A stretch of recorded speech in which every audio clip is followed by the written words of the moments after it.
We will reconvene. I'm sorry we're starting 9 minutes late, but it's been my goal to at least be within 10 minutes, and I guess we made that. Roll call, Michelle. Ms. Sedgwick? Here. Ms. Cowles? Here. Ms. Foster? Here. Ms. Grijalva? Here. Dr. Stegeman? Here. To lead us in the pledge today, we have Nicholas Rochon, a fourth grader at Borton Elementary School. Please, sir.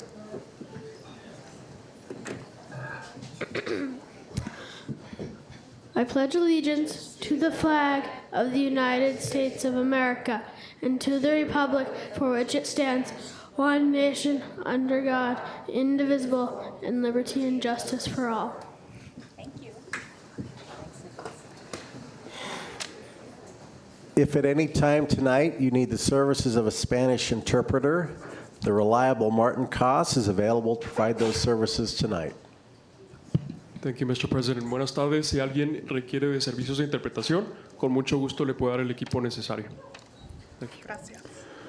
We are pulling item 8.5 from the agenda at the superintendent's request.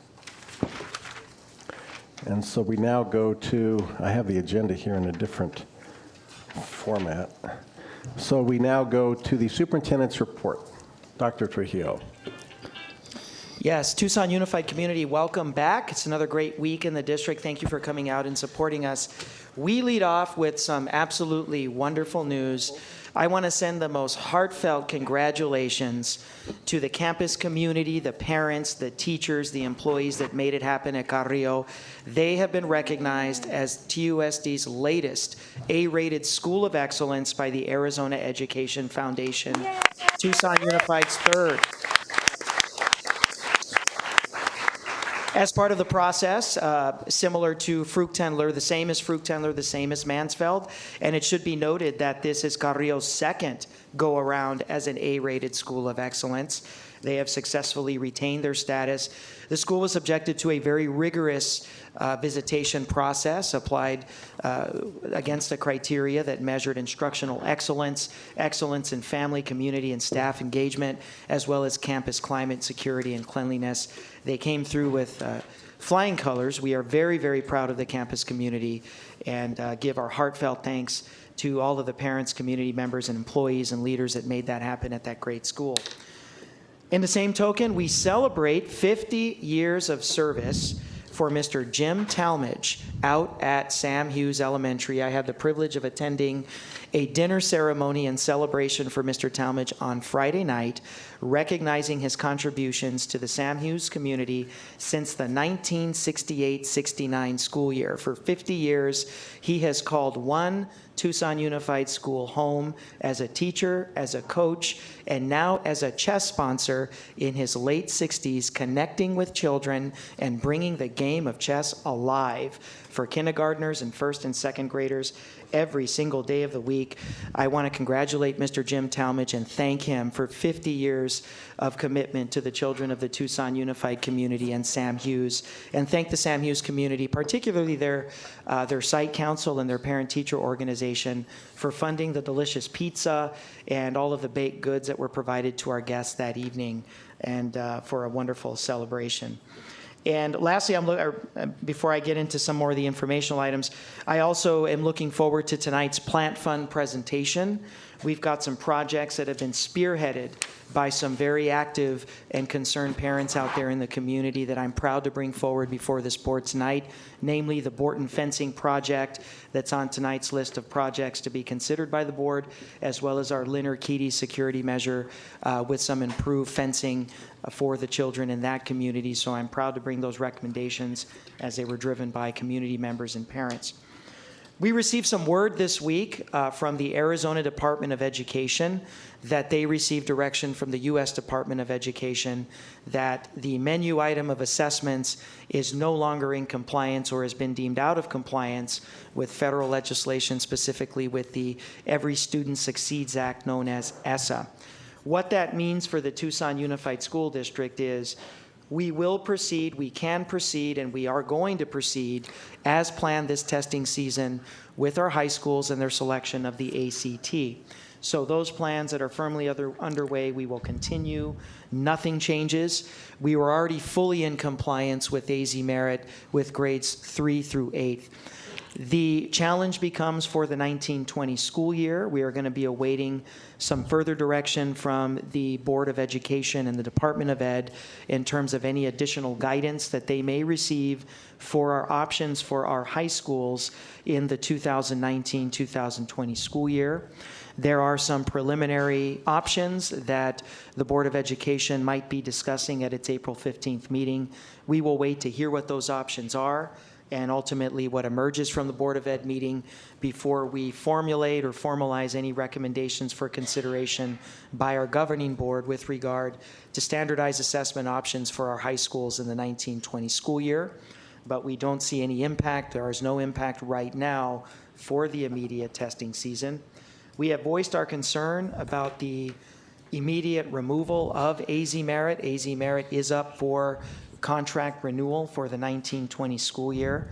We are concerned that at this late stage in the spring, the Board of Education has not taken any action on AZ Merit for 3 through 8th grade or even as a 9 through 12th exam for those districts that have chosen it.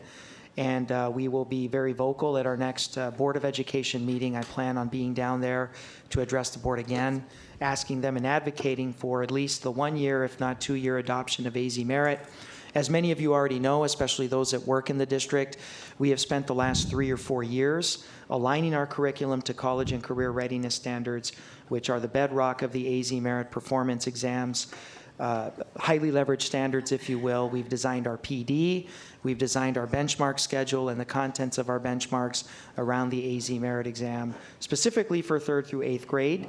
So we will be imploring the Board of Ed to really take another look at Merit and give it the due extension. That way there is the least amount of disruption to the teachers and staff, the hardworking teachers and staff that prepare our students for these standardized assessments.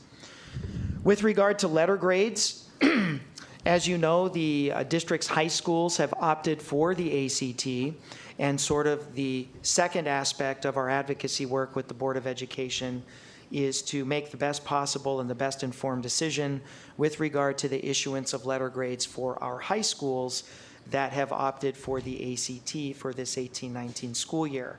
At its April 15th Board of Ed meeting, the Board of Education will be making a final determination around the issuance of letter grades for the district's high schools. Will it issue new letter grades for the district's high schools, or will it allow the district's high schools to simply retain the letter grades that were issued for the 18-19 school year for another year, for the reason that the Board of Ed has still not adopted a formula for growth, a formula that would, in a statistically significant and valid way, measure student proficiency rates on the ACT along with student proficiency rates on AZ Merit and other standardized assessments across the state for the purposes of determining growth. Because that framework has not been adopted or voted on by the Board of Ed, our position is we need at least a year so that there are no punitive measures taken against high schools, because growth is such a big part of the letter grade here in Tucson Unified, specifically with our high schools. We wouldn't want growth excluded from any criteria that would issue letter grades, especially this year when we're taking ACT. That's what we'll be advocating for April 15th. We do understand that the Board of Education will be considering an approach that would incorporate some sort of growth measurement for districts that have opted for the SAT and ACT, and they'll hear that on their April 15th board meeting. So that's going to be a big meeting. We will be there, and of course we will keep this governing board and our community informed as we receive more information from the State Board of Education and the Arizona Department of Education as well. We're also excited tonight to be presenting the results of the feedback that we received from our Code of Conduct working sessions that we have done regionally with teachers. And also we just facilitated a wrap-up. Just last week, we facilitated a follow-up forum working session with the very same teachers that participated in our first working forum, and we did them by region to let the teacher participants know of the themes that emerged when we spoke with them originally and some of the action steps that we are going to be presenting here tonight with regard to supporting disciplinary conditions, specifically classroom disciplinary conditions for our teachers across the district. President Stegeman, members of the board, that concludes my report. Thank you. We move on to the audience call, and the clerk will perform her traditional role of reading the ever-exciting guidelines for that process. This is Governing Board Policy Code BEDB. During the audience call, the board president will recognize speakers and maintain order by setting appropriate limitations. Any person desiring to speak must provide their full name and topic on a call to the audience card. When addressing the board, the speaker should begin by stating their name and topic. Speakers are encouraged to be brief. The maximum speaking time is 3 minutes. Individuals attending the meeting and/or addressing the board should observe rules of propriety and good conduct and refrain from impertinent or slanderous remarks. TUSD serves students from all ages, so speakers should be aware that children may be present. At the end of the audience call, the board president will ask if individual board members wish to respond to a speaker's criticism, ask staff to review a matter, or ask that a matter appear on a future agenda. By law, at most 2 board members can address any single issue raised during the audience call. Thank you. This audience call is scheduled for 45 minutes, this being a regular meeting. Is that right? Yeah. No, this is end of month, right? It's not a regular meeting. Oh, yeah, it is, sorry. I'm still in March, pardon me. It is a 45-minute audience call. It is a regular board meeting.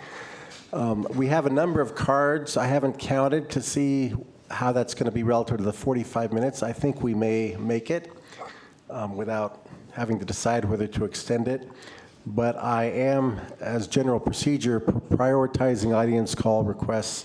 First, persons who call in before the meeting. Second, persons addressing topics that are on tonight's agenda for voting. And third, persons who are speaking on items off the agenda. Of course, it is our ideal that everyone has a chance to speak within the time set aside. So we begin. Our first speaker will be Erica Carter, followed by Stephanie Peterson.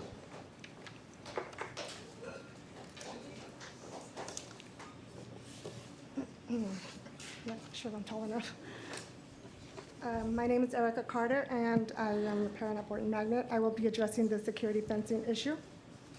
So, good afternoon. My name is Erica Carter. I'm a parent at Borton Magnet Elementary. The Borton community and I are here to bring your attention to the issues we are currently having to deal with regarding trespassing, including trespassing and increased acts of vandalism. I've owned the property across from Borton for 12 years. Since then, the once quiet neighborhood surrounding Borton has gone through significant changes, starting with the loss of Tucson Police Department's bike unit patrolling the area. Their constant presence in the neighborhood used to deter any criminal activity. With the new homeless shelters that have opened up, there is now a total of 5 within a 1.5-mile radius surrounding Borton, including one directly across the street, only 40 feet from Borton's Environmental Learning Lab, better known as Bell.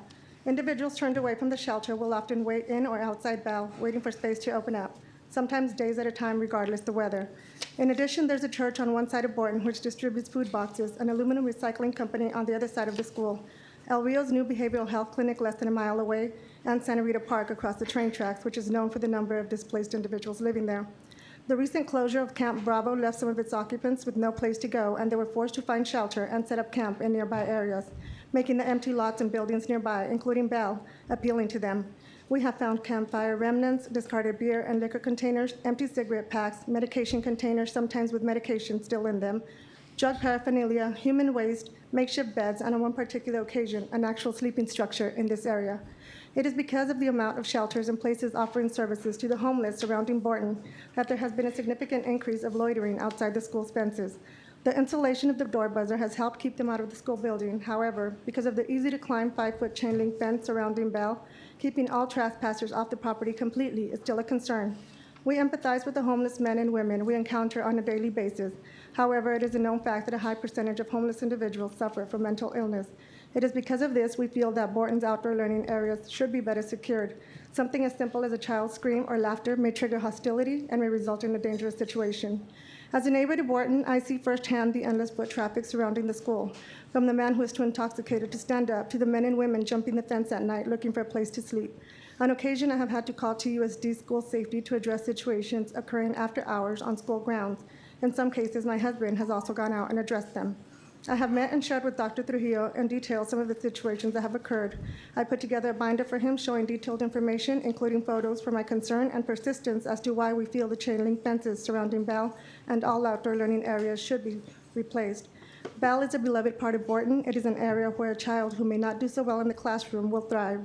A large number of magnet families choose Borton specifically because of our outdoor learning program. However, because teachers do not feel safe, the use of Bell has reduced significantly. No other school in our district has an area on-site comparable to Bell. We hope you will make our children's safety a priority and agree to replace the chain link fences. Thank you for your time and your attention to this matter. Thank you.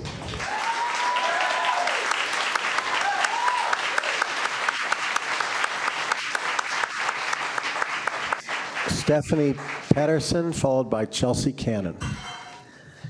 Good evening, Dr. Trujillo and members of the board. I'm here to represent and talk from the teacher perspective in regards to the Borton security fence. My name is Stephanie Pedersen, and I am a proud TUSD graduate, go Badgers, proud parent of a Mansfeld student, and a former Borton parent myself. And of course, I am a proud Borton teacher. I'm currently the outdoor learning teacher at Borton. I work with students pre-K through 5th grade at our site, learning hands-on with STEM concepts, science, ecology lessons, and math lessons in the garden, and in Bell, which Erica explained as our Borton Environmental Learning Laboratory. One of the main reasons that we chose Borton in my family before I was a teacher was because of the outdoor learning program. And when I had the opportunity to apply to be the outdoor learning teacher, I was thrilled. I understand the benefits of outdoor learning for myself and my own mental health. I feel better when I am exposed to nature. However, I don't need to rely on my experience alone. Research proves time and time again that the overwhelming benefits that outdoor learning provides for students includes increased attention in the classroom, stress relief, increased self-discipline, engagement, and enjoyment. In a recent article that I read in the London Economic, Professor Kuo, who is an Illinois University professor from the Department of Natural Resources and Environmental Sciences, states that, quote, evidence strongly suggests that experiences of nature actually boosts academic learning, personal development, and environmental stewardship, end quote. At Borton, we are very lucky to have our outdoor learning program, and as I've said, it brings families into our school. We have gardens, we have the 2.5-acre, I call it a nature preserve, Bell, and we've had increased incidents over the last few years in regards to safety that has decreased the use of the area. And Erica did a very good job. I'm not going to reiterate what she said, but just since winter break alone, we've had break-ins into our site, which the fencing in that area provides direct access. Even though we have the safety fencing around a majority of the school, it does allow access into the school. And we've had windows broken in classrooms, in our dining area, our dining room, as well as items from our garden stolen. And that's hard when funding is such an issue in public education. So I am just here to ask you from a teacher perspective and from a parent perspective to consider the fence project funding. It would be a wonderful resource for our school, our parents, our families, our students, and teachers to be able to use Bell again in a way that it has been used in the past to expand our students' academic and personal achievement. Thank you. Thank you.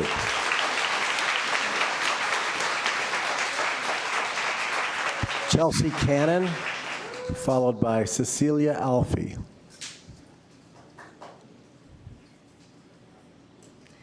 Hello, my name is Chelsea Cannon. I'm a student at Tucson High School, and I'd like to address some concerns about the dress code that have arisen recently. To start, the dress code is worded in a way that is sexist and objectifies women. We're not allowed to wear clothes that are, quote, distracting so as to interfere with the teaching or learning process. If my body is distracting from the learning, and especially the teaching process, that's not my problem.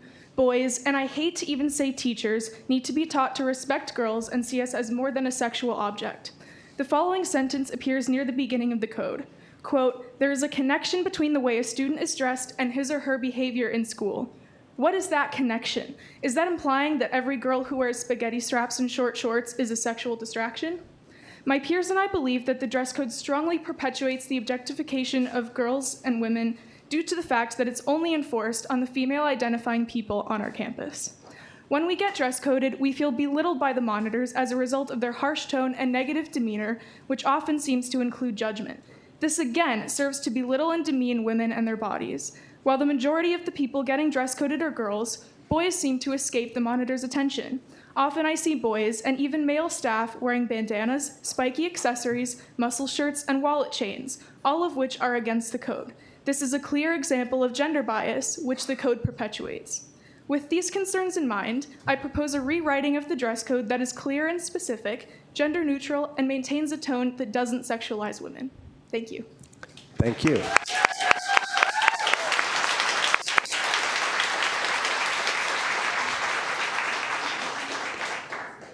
Cecilia Alfie, followed by Rosemary Tona, I think, and Renee Leon. I may have that not quite right. Hello, my name is Cecilia Alfie, and I will also be discussing the dress code at Tucson High. I am a student at Tucson High Magnet School, and I'd like to talk about an issue that deeply affects me and many other female students at my school. In October of 2018, I took part in a school-wide peaceful protest in which students broke the dress code in solidarity. I let my boyfriend borrow a pair of my shorts so he could break the dress code with me. And within minutes, I had been dress coded, even though he was standing right next to me, and he was not. The way in which the dress code is enforced and implemented is biased against women, especially women of color and plus-sized women. I have never seen a male-identified person at school get dress coded, even if they are clearly in violation of the dress code. One problem in the code that makes it so biased is that it is written in an incredibly vague and unclear way. This makes it easy for monitors to pick and choose who will be dress coded and why. The dress code should be worded in a more objective way so that we are not subject to the prejudice of the monitors. In addition, monitors dress code girls for breaking rules that are not in the dress code. I have seen girls get coded for their shorts or skirts not exceeding the length of their fingertips. However, the dress code only states that all bottoms must cover a person's buttocks while sitting and standing. One monitor even told me that she had not read the updated dress code. If monitors don't know the rules, should they really be enforcing them? When I was dress coded last year for shorts that were too short, I was offered leggings to change into. I later learned that these are also in violation of the dress code.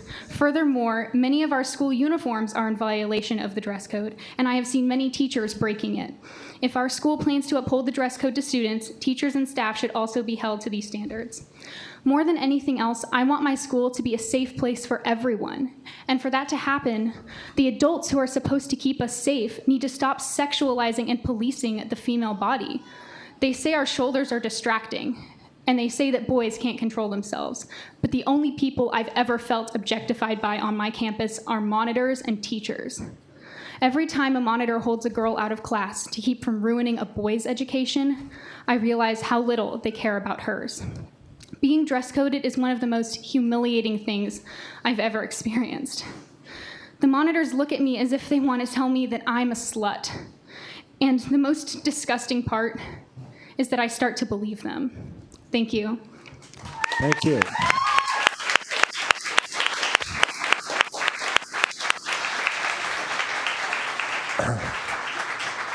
Rosemary Tona and Renee Leon, followed by GNS Mobrusa Zappolini. I'm almost sure I got that wrong, but hopefully you'll know whom I'm referring to. Okay. Hello? My name is Renee, and I am a second grade. I love to stay at Johnson's for third grade because my teacher is kind and they teach me science and how to read. I would like to stay at the same school with my brother and sister. I love being rainbow maker. Maker.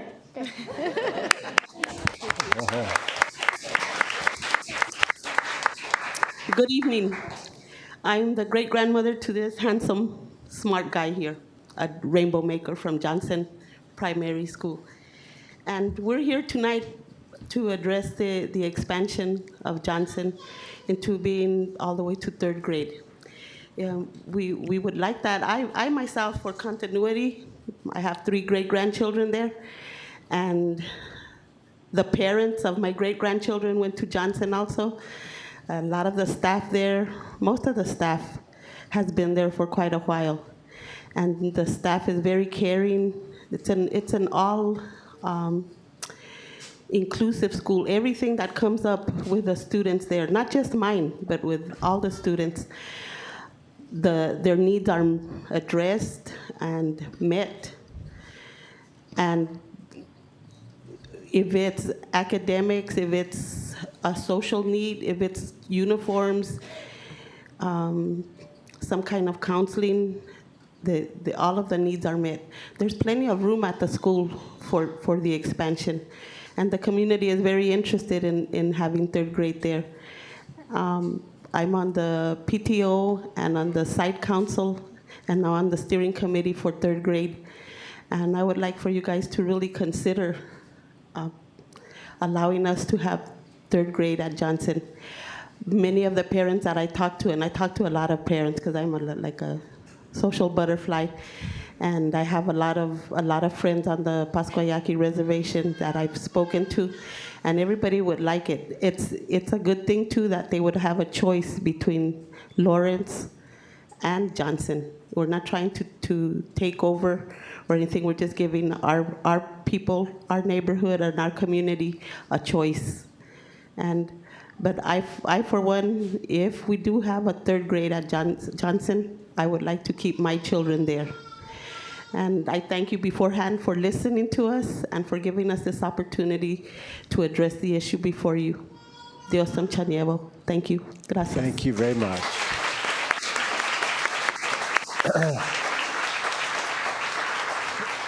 And I want to remind everyone that our interpreter, whom I introduced already, Martin, is also available, and maybe especially available to help during the audience call if anyone as a speaker or listener wants that assistance. That's always true. Next is, maybe I can do a little better this time, Cosmo Brusa Zappolini. Thank you, and accept my apology, and he will be followed by Malay Bauer-Bedrick, or Hallie Bauer-Bedrick, I think. Thank you. Hello, my name is Cosmo Brusa Zappolini, and I go to Tucson High, and I would like to talk about the dress code. This is something that young women of Tucson High have to deal with every day. While I agree that we should have a dress code, I don't agree with the current conditions, and I also don't agree with the way that they are being enforced. I personally have never been dress coded, even though I have, even though I do break the dress code roughly every day wearing tank tops and such. But I have situations where my fellow female peers have. One of those days, during freshman year, I was in my math class, and we can all agree that Tucson is hot during the fall, so I, like other students, wore a tank top. One of my female classmates in 7th period also wore a tank top, and she ended up getting dress coded. The first thing that went through my mind was that I was wearing a tank top as well, so I asked her, why am I not breaking the dress code, but she is? And my teacher responded with, she has boobs and you don't. The dress code claims to be gender neutral, but it clearly is not. Another time was the first time we broke the dress code during a scheduled routine or such. This happened during the beginning of this year, and I want to clarify that my intent is not to cause a ruckus, but rather to test the effectiveness and the knowledge of the staff towards the dress code. So me and my girlfriend came to school wearing short shorts, crop top, and on top of that, I was personally wearing fishnets. But it took less than 1 minute for her to get dress coded and for me not to. I was wearing the same outfit, but I wasn't dress coded. Now, you can argue that the dress code differs between men and women, and you'd be right, but the problem lies with the fact that not only are the women being sexualized, but the men are being criminalized. The implication is that guys can't control themselves. If they really want to protect women from getting harassed and such, then they should teach the men about consent. Let me see. They say it's for the girls' protection, so they won't be sexually harassed or assaulted. They're blaming girls for poor behavior of boys. But the reason why the monitors are only dress coding women is because the dress code is subjective. There are portions where it doesn't clearly say the rules and more or less gives a generalization. So that's why I would like to have a dress code that is more fair, equal, and specific about the rules. Thank you. Thank you.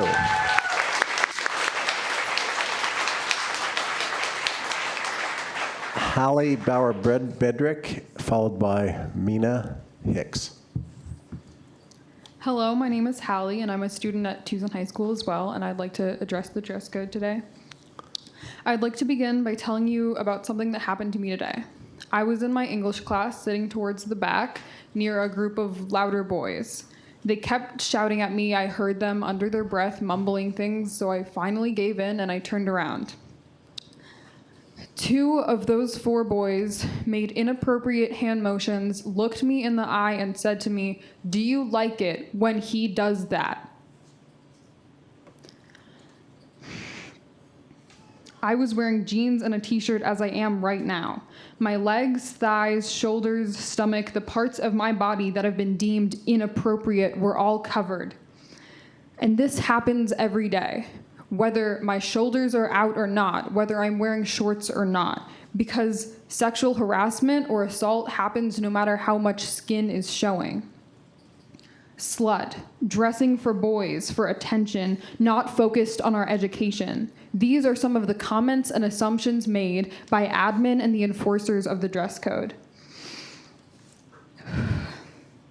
But if I know anything, it's that girls do not dress for boys to look at them because we are taught fear and shame. It's up to us to protect ourselves from assault, to fight our way to scholarships, careers, well-paying jobs, though we won't ever make enough as men. Fear and shame are both ingrained in us. We are told our bodies aren't good enough, and yet we choose to walk through doors wearing what we like, shorts or pants, tank tops or sweaters, hijabs or not. We try desperately to find a way to be happy with our physical state of existence, but what we get in return is more shaming, more harm, and more sexualization. Do you know why you're seeing my body? Because I have one.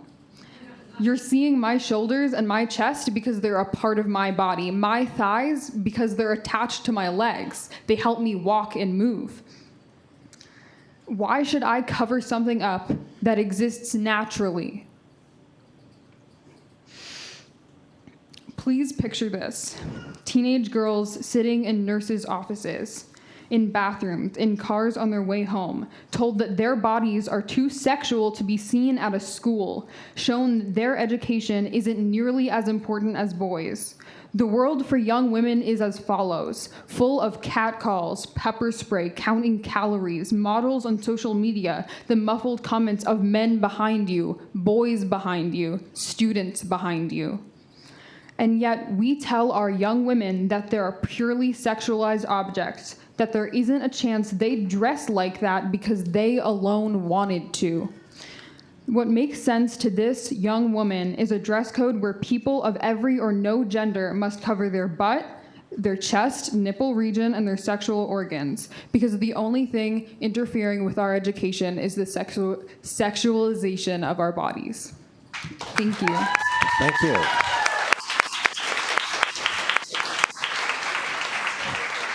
Mina Hicks, followed by Lucia Meinig-Reeves. Hello, my name is Mina Hicks, and I go to Tucson High School. I'm here to talk to you about the despised dress code that we have and how it's affected me. Now, I've gone to a TUSD school since I was 6 years old. I went to Miles, I went to Lineweaver, I went to Tucson High, and I went to Doolin. And ever since I was 6, I've been told that my shorts were too short because they weren't fingertip level. And let me tell you, I have very long arms, so that's not great. And that my tank top was too distracting, so I needed a cardigan. So ever since I was 6 years old, it has been drilled into my head that I need to cover up and to not be a distraction. I don't think any of the men on the school board feels what women go through, but please, let me explain it to you. You feel defenseless and embarrassed and sexualized by these grown-ups who claim on a daily basis that school is a safe and friendly environment. But I and the female students around me know that most of the time it's not. I get catcalled and sexualized by boys, and to have the school staff telling me the same thing in different words. You'll never know the hurt of sitting in a nurse's office because your shoulders are deemed too sexualized to be seen by boys who are just trying to do their work. What gets to me the most is, and my human rights sponsor said this so perfectly, that there's an assumption that the education of boys is more important than the education of girls by making the girls change when there's a possibility of distracting a boy. And what do we do about that? We make harsher rules, and we continue the stupid cycle of girls being gross and evil for wanting to feel confident. I understand that a school campus should be seen as a professional and safe environment because, as you say, the dress code is supposed to help you dress for success in the workforce. However, I can wear sweatpants and a baggy t-shirt on a daily basis, and I aspire to be a lawyer. I aspire to be a politician. But that's not the dress code that I'm going to be wearing when I am sitting and taking my stand in this country. I shouldn't be able to get away with that, and yet I do. When we box girls into this sexualized stigma, it affects all the girls long term. It makes it hard for girls to feel sexy or pretty when they want to be, because they've been told no since they were 6. Luckily, I've had a family and an amazing mom who can talk to me about the time and place and about self-confidence, but not many girls do. And this also happens to boys. I have male friends that I put makeup on for a picture day at Doolin Middle School in 8th grade. And then the vice principal came into our classroom and told them that they needed to wipe it off because it was gay. That's insane. I don't think that should ever be allowed to happen to any person, regardless of gender or race or sexuality. When you criminalize boys for not being able to control themselves and criminalize girls for seducing them, that's making self-esteem issues and many other issues that may take years to reverse. Thank you. Thank you.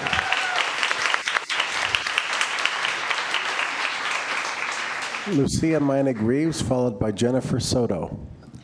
Hello, school board members. I'm Lucia Mina-Greaves, an ex-student of Borton Elementary School. I came here to talk about the dress code, but I, as an ex-student of Borton, where Bell is where I started developing my love for nature and the environment, I decided that I would prioritize that today because I have all of these amazing students behind me talking on that issue. Yes, we empathize homeless people, but when I was small and finding beer bottles and hypodermic needles in Bell when I was kindergartner through 5th grade, I was scared. I did not want to be in that area, even though it was where I felt like I was thriving, where I had found my place, just exploring nature and being myself.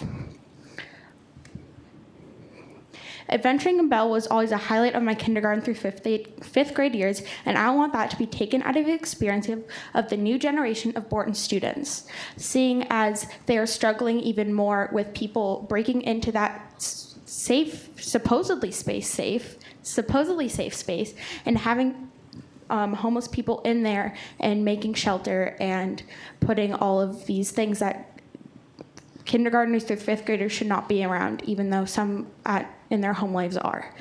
I please ask that you strongly consider putting a fence around Bell, and I want students who may not be able to have the experience that some families have of being able to go on hikes and exploring nature, letting them have that experience in Bell, because they would probably be the closest they have to that. Thank you. Thank you.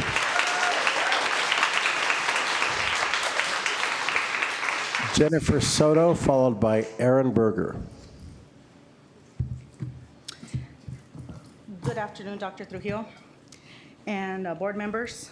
I'm here to speak on behalf of the staff and the parents of Johnson Primary, advocate for Johnson Primary and the expansion of the third grade. I'm a mother to two. I have a son and I have a daughter. Fortunately, I've been given the ability to have them both at 18 years apart. So I went through this whole thing with my daughter first. She struggled. She struggled with the basic fundamentals in her education. Up to this day, she still texts me, I'm on my, or she'll say, wait, Mom, but she says W-A-Y-T. Simple things as an adult that she struggled with as a child. I was a single parent back then, and I entrusted the Tucson Unified School District as I had a full-time job. I was a full-time student of 21 credits every semester, and I kind of depended on TUSD to have my back. Back then, there was a lot of substitute teachers and teachers that just lacked commitment altogether. My daughter would tell me and use her little voice back then to let me know when she was at Lawrence, Mama, I'm not learning. Again, my hands were behind my back as a single parent, and I entrusted the Tucson Unified School District. Aside from me coming up here and saying that Johnson is the best, every school is the best. There is good and bad in everything that we do in this life. And our schools are no different. We have good and we have bad. I'm holding in my hand, or let me just read it. In May of 2018, the Arizona Department of Education released letter grades for 2017-2018. Based on the AZ Merit State Assessment, this indicates the grades for the school year 2017-2018, which was last year. Anna Lawrence Immediate got an F grade. This, as a parent, was sent to me. I'm not here to gamble, again, with my 5-year-old's education. Our principal, Rose Cota, continues to be that driving force in our students to better our school, to better our students, to better our staff. And that, to me, is excellence. Our teachers are committed, that they take that time to encourage our students to learn, and that's important to me. Johnson has excelled my expectations as a mom. There's community support and involvement, and I see my child learning. I'm very sorry to interrupt, but your time is up. Would you like to finish off your thought? Yes, I will say this in closing, that Johnson Primary deserves the opportunity to allow our children to thrive in a fundamentally working capacity. Thank you. Thank you.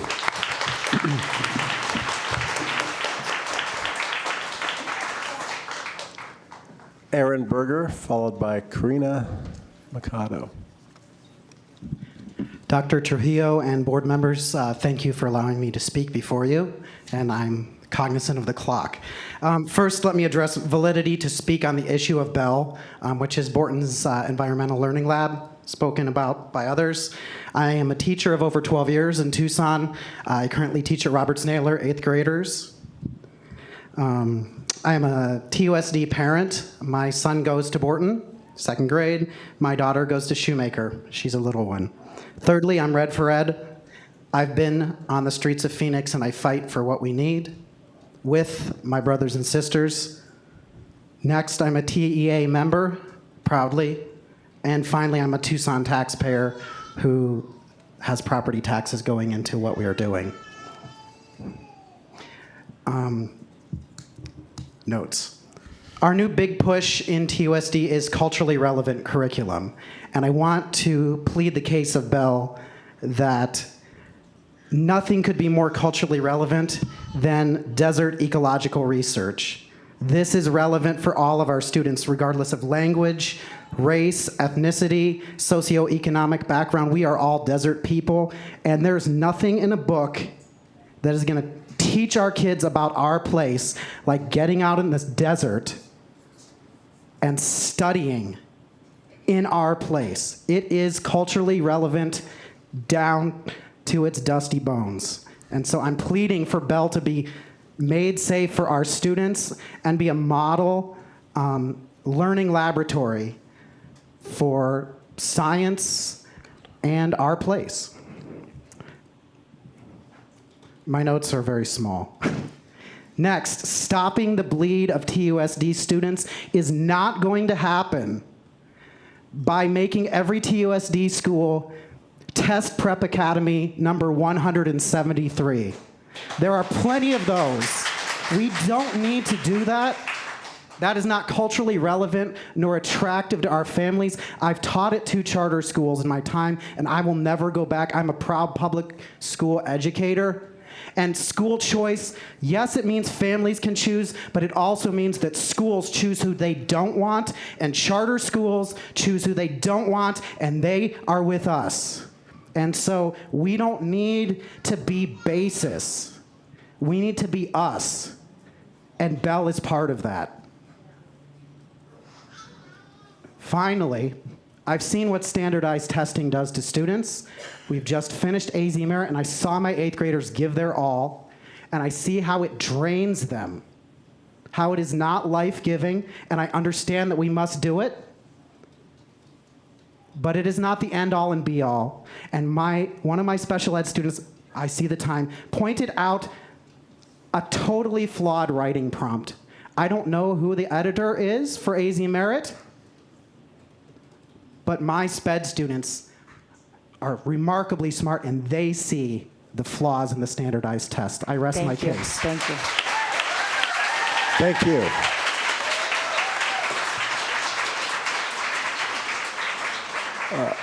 Karina Mikado, I'm sorry if I've mispronounced it, followed by David Halko. Hello, good evening. Thank you, everybody, for giving us this opportunity.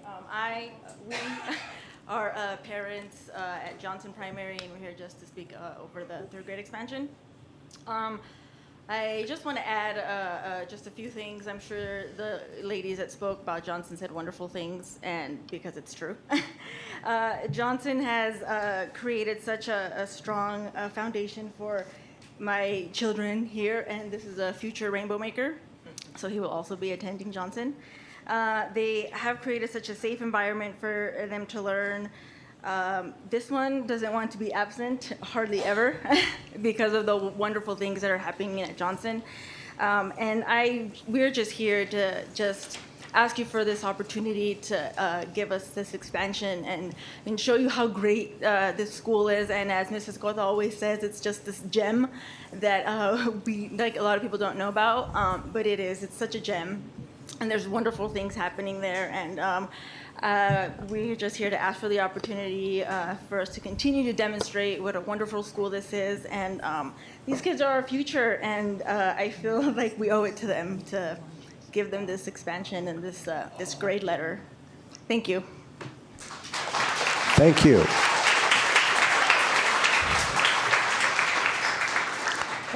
I've been asked to remind speakers to speak into the microphone for the benefit of persons who are hearing by speaker and also for the benefit of our live stream and our permanent record of the meeting. David Halko, followed by Jackson Parent.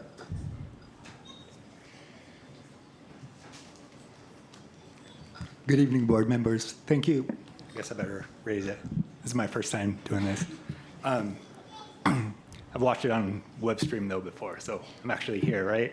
I would like to speak. My name is David Halko. I am the proud parent of a first grader at Borton Magnet.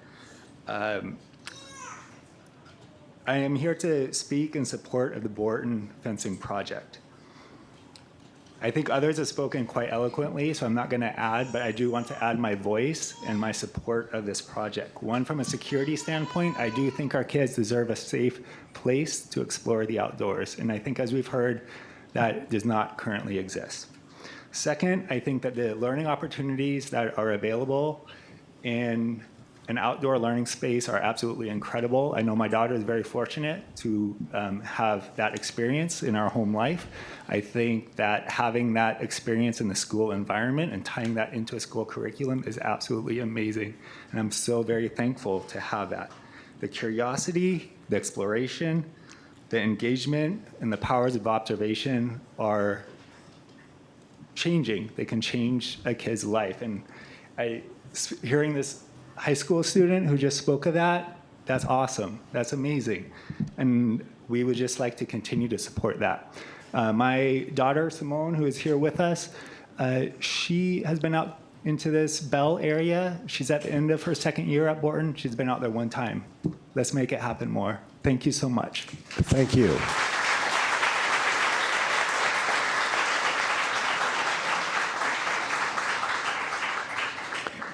Jackson Parent, followed by Rebecca Denson. Hello, my name is Jackson Parent, and I'll be talking about why we should get a bigger fence around Bell. One is because at Sky School this year, we had people from the U of A come, and we weren't allowed to learn outside in Bell that much, and we couldn't go out there because all the stuff, and I've seen beer bottles out there and wine and stuff. And so I think we should get a bigger fence so homeless people or like the people across the street can't hop the fence and go there. And like sometimes there's bottles of pills there, and then and then when we had our cleaning group, we all picked it up, and that's all. I don't know. Okay. Thank you for listening to me. Thank you for coming.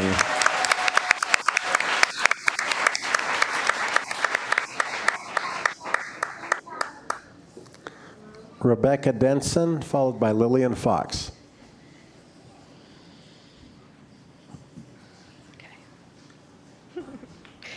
Good evening to the governing board, board members, President Stegeman, Dr. Trujillo, and the Tucson community. Thank you for this opportunity to speak to you regarding teacher retention over recruitment and salaries. My name is Rebecca Denson. I have been a teacher for 12 years, since 2007. The last 4 years have been here in TUSD. I made the difficult decision to move districts to TUSD because of the professional colleagues, the community, and the shared vision for student achievement. TUSD has a systemic problem. TUSD is focused on recruitment over the retention of TUSD teachers, as evidenced by the STEP salary schedule as an entry point in signing bonuses. Meanwhile, returning TUSD teachers have been asked to sign the same contract as last year. But don't worry, we're in negotiations. Negotiating for what? What's the plan? What's the expectation for TUSD teacher contracts? Stagnation, a flat rate step, a % increase? All this uncertainty is unhealthy, especially when the Arizona public believes the governor allocated for 19% teacher pay raise. There's a distinct dissonance between public expectations and teachers' current contracts. Here's our reality. In a 2016 letter about our contracts, it was emphasized that a year one starting teacher would be paid $38,500 that year. In that same year, a teacher with 17 years of experience had a base salary of $38,300. This is indicative of a gross systemic problem severely impacting our schools. TUSD must be proactive in addressing the problem that leaves our teachers, who have stuck with this district throughout the multiple years of budget hardships, behind. Our TUSD teachers are exhausted, underappreciated, and uncertain about their future. Our schools have become a revolving door of new faces every year, leaving district initiatives like PLCs, MTSS, CRPI, and enforcing student codes of conduct no chance of success. Schools with too many new faces don't have enough mentor teachers to share the community and professional knowledge, causing earlier than average burnout. Here's our solution. Maintain and build the foundations of experience at our schools that will help us get back to thriving. The pendulum must take a hard swing towards retention with a long-term professional salary plan. The first swing, step increases that give TUSD experienced teachers the same credit the salary schedule entry points do. The second swing, give TUSD experienced teachers a % increase. The third swing, create a second professional salary schedule that emphasizes TUSD experience with % increases so teachers know what to expect from the district. Build a foundation of experience at all the schools by retaining teachers that are committed and knowledgeable about TUSD's visions for our school. This will be our best recruitment tool. Thank you. Thank you.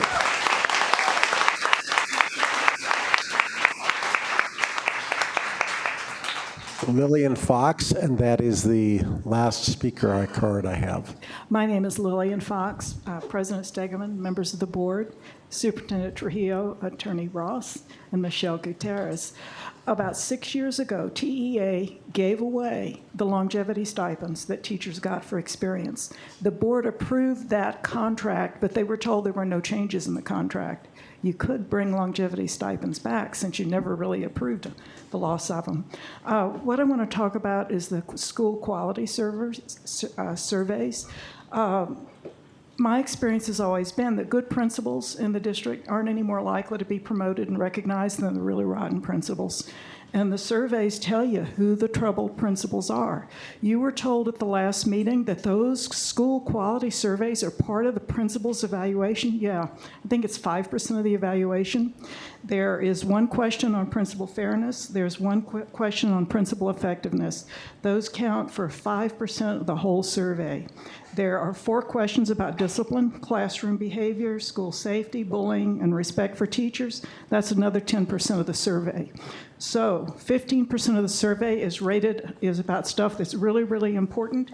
And if the survey only counts for 5% of the evaluation, that means those questions count for less than 1% of a principal's evaluation. That's wrong. When they told you those surveys are part of their evaluation, they're really not. We had a principal this year who's in her second year of school that has been a disaster for years. It's notorious. I won't even say which school it is because you may guess anyway. She has improved that school so much. It's a middle school. It will now be one of our best middle schools. Their surveys are as good as our second best middle school. She's done that in 2 years. We have another principal who almost 90% of her teachers have problems with classroom conduct. 75% of them are complaining about bullying. Almost over 50% of them say the principal's ineffective. Hey, she's going to get the same pay as the outstanding principal. We have an elementary school that was one of the worst schools in our district. We have a principal who's there her first year. She's turned that school around. She's not going to get any better evaluation than the principal who's really failing. The principal who's failing may not be a horrible person, but they haven't been effective. And the 2 highly effective principals, they don't get any more credit than the principals who are not effective. You need to start paying attention to the most important question on the survey, because with 41 questions, the responses to those entirely weigh out the really critical questions about principal effectiveness, bullying, classroom behavior. Thanks. Thank you.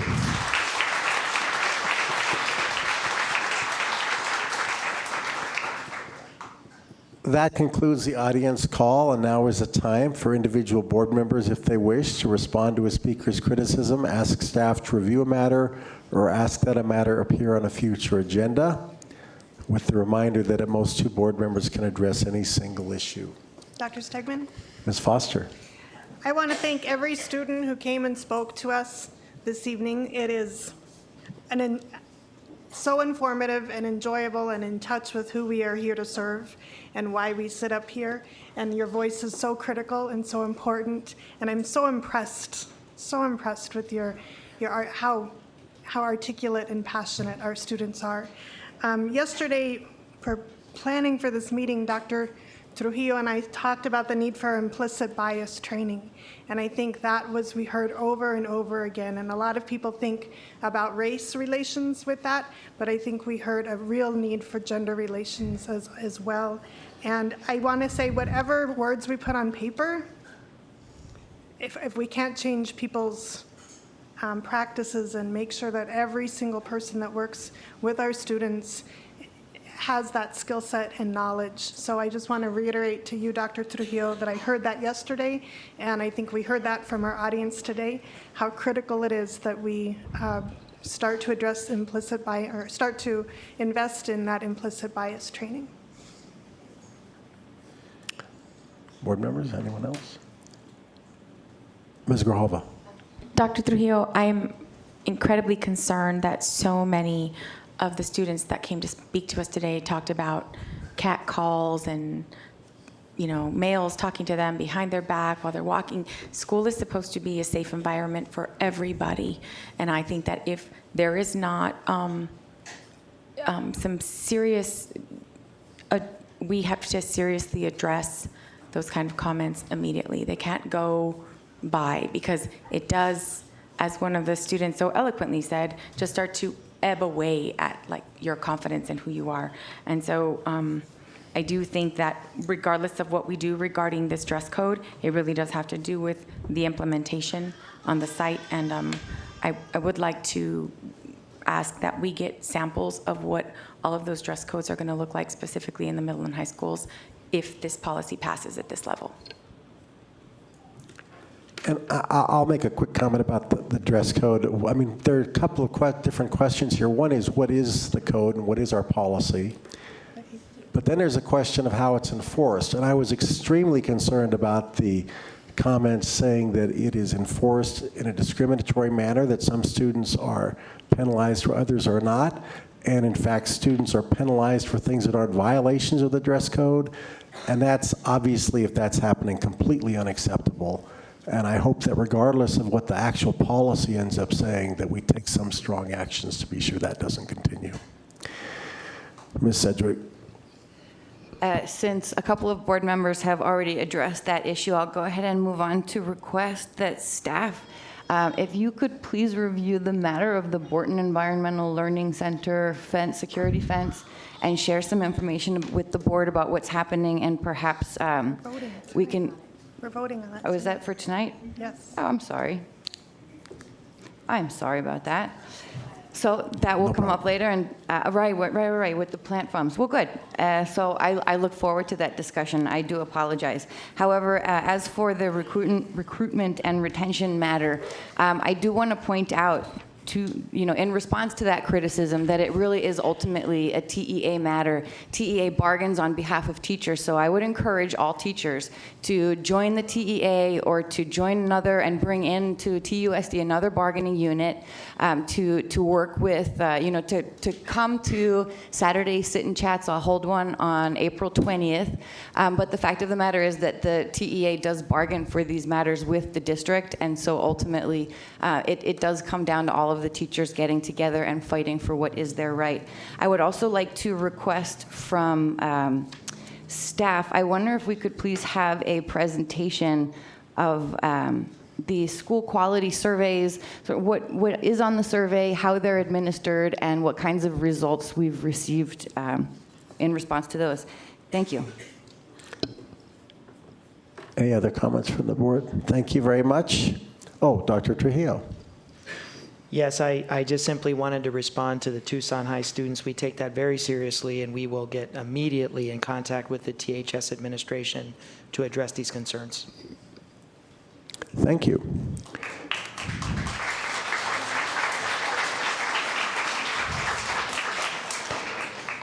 We move on to the consent agenda, Dr. Trujillo. Stegeman. Yes. I would like to request modification of the agenda. And Can we do that after the consent? Well, okay. Thank you. Dr. Trujillo. Yes, President Stegeman, members of the governing board, I would like to present the consent agenda as agendized this evening for your consideration. I would like to pull item 6.9. Are there any other requests to pull items off the consent? Ms. Sedgwick? I'd like to pull items 6.3, 6.4, and 6.5, please. I wish we would have modified the agenda before. 6.3, 4, and 5. Then I will entertain, are there any other requests to pull items? Then I will entertain a motion to approve items 6.1, 6.2, 6.6, 6.7, and 6.8. So moved. I'll second. Any discussion on those remaining items? All in favor say aye. Aye. Opposed? So those items on the consent agenda are adopted. Ms. Sedgwick, item 6.3. Item 6.3 has a $3 million price tag attached to it, and it is for school reformation services. It's my understanding that we sort of agreed that we would not have high-cost items on the consent agenda, so I wanted to remove it just for that item so that we could have an individual discussion about it. And I don't think that I can support this item based on what I know at the moment. However, I do believe that I'm missing a great deal of information. It's my understanding that, well, I wonder if the administration could explain this just a bit. Thank you. Dr. Trujillo? Yes, I would like to ask our Director for Federal Programs, Tina Stevens. This is a grant, so this references expenditures made from the grant, not necessarily district coffers, specifically M&O. Mrs. Stevens? Let's just say we got $3 million. Good evening. Thank you for asking me up. I anticipated you would have questions, so I'm glad you actually did. This is, we had to go out for an RFP to get some information that we could get a vendor who is ESSA evidenced. And so we have certain grants that are school improvement grants that require an extensive level of evidence behind them. And I'm not talking research, I'm talking external studies on companies. We don't often need them. We may not need them at all, but I am writing some grants that do have that stipulation written in there. The grants are highly competitive. I can't promise you I will get them. I generally get the grants I write, but I can't promise you that, of course. So we had to go out. They have to have a minimum of 3 external studies on their company from outside sources that show they are strong at improving schools. And so these 3 that I think are on this agenda item met that criteria. So I don't know. Ask me more questions. Yes, Dr. Trujillo. So for clarification purposes, we're talking about school improvement grant funding that's awarded to the district. Absolutely. And expenditures made from those grants. We have specific parameters about the vendors and the products that we can use because of the school improvement grants. Absolutely. And just for the listening public, you mentioned ESSA. I want to make sure that we understand that that's the Every Student Succeeds Act. Yes. That's federal legislation that mandates the measures that we must take for school improvement. Thank you. You did that so nicely. Board members? I'd like to move the item. I'll second. Ms. Sedgwick?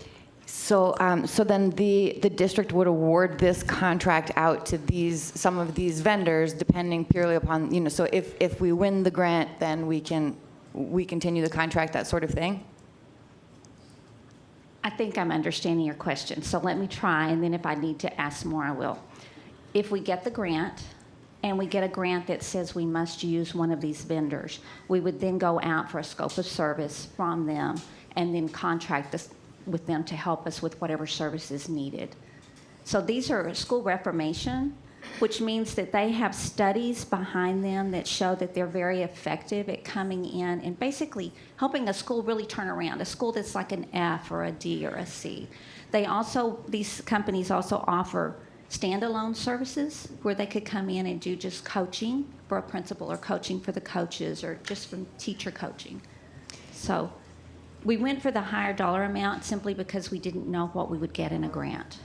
Okay, and so I think my question really to clarify is just that this doesn't cost TUSD any money. It doesn't No come out of money the at all. M&O. No, it's totally 100% federal funds. Okay, it strikes me. I think that I will vote for it. If it doesn't cost TUSD anything. However, there are a number of people in the schools already sort of giving direction and instruction to our teachers, and teachers are not always.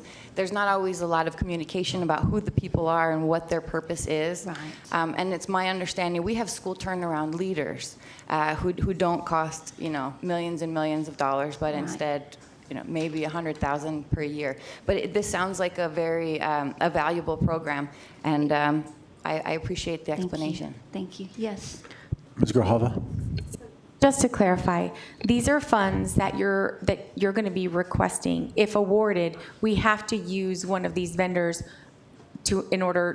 we have to use one of these vendors for this the school reformation services. If I get a school reform grant. Right. And so we can't use, if we already have somebody that's a turnaround principal or a mentor or whatever it is, the district can continue to do that, but we have to have vendors that show.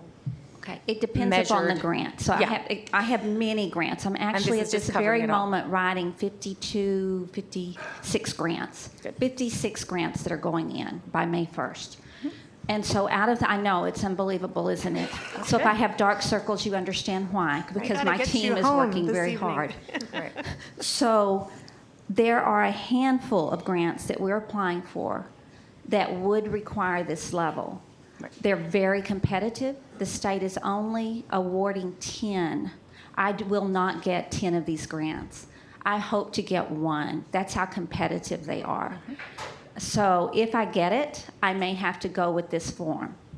That's really where I'm at. So. Okay. We have a motion and a second to approve the procurement as recommended by staff. Any further discussion? All in favor say aye. Aye. Opposed? That passes unanimously. Thank you. Yeah, thanks for the information. I'm glad Ms. Sedgwick pulled that item because of the size of the item and because it's a non-standard procurement. I think discussion of such an item is appropriate. Item 6.4, Ms. Sedgwick. I'm pulling this item because it has an $850,000 price tag, and also because when we received a presentation about this sort of outsourcing this portion of exceptional education in terms of our the teachers, we were not told that exceptional education teachers were part of the packet. Instead, we were told that it was only for parapros. That would be the assistant. So I wonder if you could clarify. Dr. Trio. Yes, as part of our efforts to improve services for exceptional education students, I spoke very publicly, and I continue to speak very publicly, for the need of a third-party vendor that can provide not outsourcing of district employees, but temporary assistance. Because when we have a child in an IEP meeting situation and that child is assigned a one-on-one or a targeted adult assistant, the parent expects that that service is active the very next day. The parent does not want to hear that it takes 10 or 15 days to post and hire a permanent employee and do a background check, which we do. This is going to help us get through that process by rendering a service that will keep us in compliance with commitments made inside of an IEP process. The same thing applies to teaching staff. If we can get teaching staff, we have a notorious shortage. We have not been able to get past the number 27 in the last couple of school years of special education practitioners in classrooms, for the very same reason, for special education teachers to somehow have some sort of third-party assistance to help us get to the hiring process for the permanent employee. This is in no way, shape, or form an attempt to replace permanent employees, either through assistants or through permanent teachers. At the time of my presentation, I was unaware that we were able to locate a vendor that offered the option of temporary assistance with classroom certified teachers, highly qualified in the area of special education, which I do support if the board does consider. So at that, I will turn it over to Mrs. Clark Engel. Thank you so much. And of course, Dr. Trujillo, you said that beautifully. Dr. Stegeman, board members, Dr. Trujillo, General Counsel, thanks for this opportunity. We're really excited about this option. In the past, we have had 27 vacancies, and we've held on to those vacancies. And so we're really excited about the possibility of being able to hire teachers at the beginning of the year. Sites are still going to post for those positions. They're still going to hire. If at the beginning of the year we have vacancies, either in our teaching assistant parapros or our teachers, we're going to be able to use the third-party vendor to be able to put a teacher in there so that every student in exceptional ed has a certified, qualified teacher to teach them starting on day one. The great part about that is we will continue to have the site post for positions. So if in October a teacher applies and is eligible and chosen by the site, then we can move them into that position, and then the vendor doesn't have a position, or we move them into another position. So it really does allow for our teachers. We want teachers who are part of the district. We want the longevity. We don't want to have to hire new teachers every year, but this just allows students to have that great teacher right at the beginning and to start off the year with fabulous instruction. Ms. Sedgwick. So thank you both for that explanation. Again, this is the first time that we're hearing about potentially hiring exceptional education, full-time ex-ed teachers from this vendor. Again, when we had the presentation the first time, only parapros or classroom assistants were mentioned, and so that's where my surprise comes in when I'm reading through the agenda to see that, oh, this is for full-time exceptional education teachers as well. That was a surprise, which I think it goes without saying, not so much appreciated. I wonder why the price tag for 27 teachers, if we paid each of them $100,000, it would be $270,000, but this is for $850,000. Why is that? Well, we have teachers and we also have parapros. So we have a number of parapros or teaching assistant vacancies. And so we anticipate that we would be able to spend part of that money. We don't anticipate all of that money, but we want to make sure that we have enough. And as Dr. Trujillo said, when a student has an IEP meeting and there's targeted adult support or any kind of assistance, in the past it's taken us quite a while to get somebody in there because they've had to gone through the hiring process. This way we can get someone in there very, very quickly, and then if somebody does apply for the job, we can switch them out. But we just want to make sure that there is enough funds in there so that we don't get cut short, and the parents don't get cut short, and the students get the services that they need. Dr. Stegman. You may continue. My last comment is just that, so this is a one-year deal? We have the RFP for 5 years. We can draw from that for Right, up 5 to years, 4.25 but million. it is our discretion as to how we use that. See, I am torn because on the one hand, I really want to support this item. I speak to exceptional education teachers and know that there is a shortage, that substitutes are taking the place of, ex-ed team teachers, and so things are really falling apart in some of our schools. On the other hand, the lack of information sort of really sticks in my craw. It's something that I could potentially get over, except the idea that our human resources and our administrative departments can't do something, so we're going to hire another company in the same town that's dealing with the same resources and the same teachers and same people to do what we've not managed to do well. So rather than our fixing whatever issues we're experiencing in-house, maybe this year or next year, and planning on doing things efficiently and effectively in the future, we're planning on sort of permanently outsourcing to this vendor. And that's something that that doesn't sit very well with me, but I'd like to hear what other board members have to say. Thank you for your explanation. Board members. Ms. Grijalva. Ms. Cowles? So I am surprised that it's beyond TAs and parapros. And I am going to vote for this because that I understand we are in a real crisis when it comes to special ed. But I am concerned that we are hiring people through a third party when this is something. I don't understand why they would work for a third party versus us if we could offer, what are they offering that we couldn't do that in-house? and probably save a lot of money in that process. So I have deep concerns and about livable wages and working conditions, especially with our special ed teachers and TAs. And it is a big priority of mine, and I am only voting for this because we are in a serious crisis, but I have great concern. Thank you. Ms. Grijalva. So one of the things I think that's getting lost is the fact that we might have a population of students that have been assessed and we know what their needs are. They get a one-on-one aid or they have a four-on-one aid, and we can staff for those.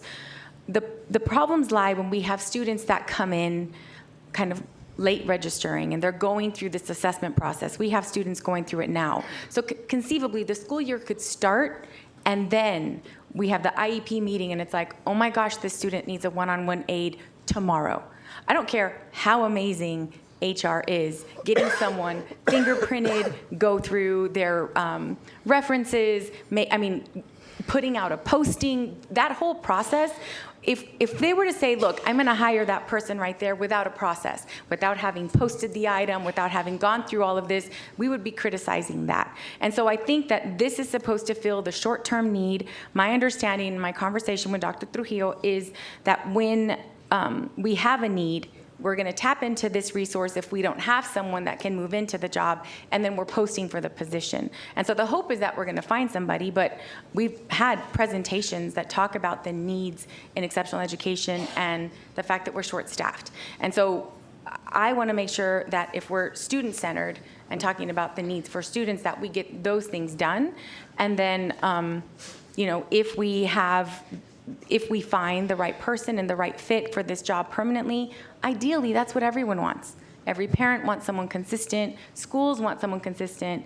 But we have a number of substitutes that outnumber the needs that we have in our schools. And for whatever reason, we have people that opt to be subs as opposed to becoming full-time teachers in our classrooms. If we could convince all of those subs to be teachers, we wouldn't have in our classrooms full-time, we wouldn't have the problem of short staffing, but we do, and it's a reality. We have some people that are retired, some people that have, scheduling needs, that have to move it around.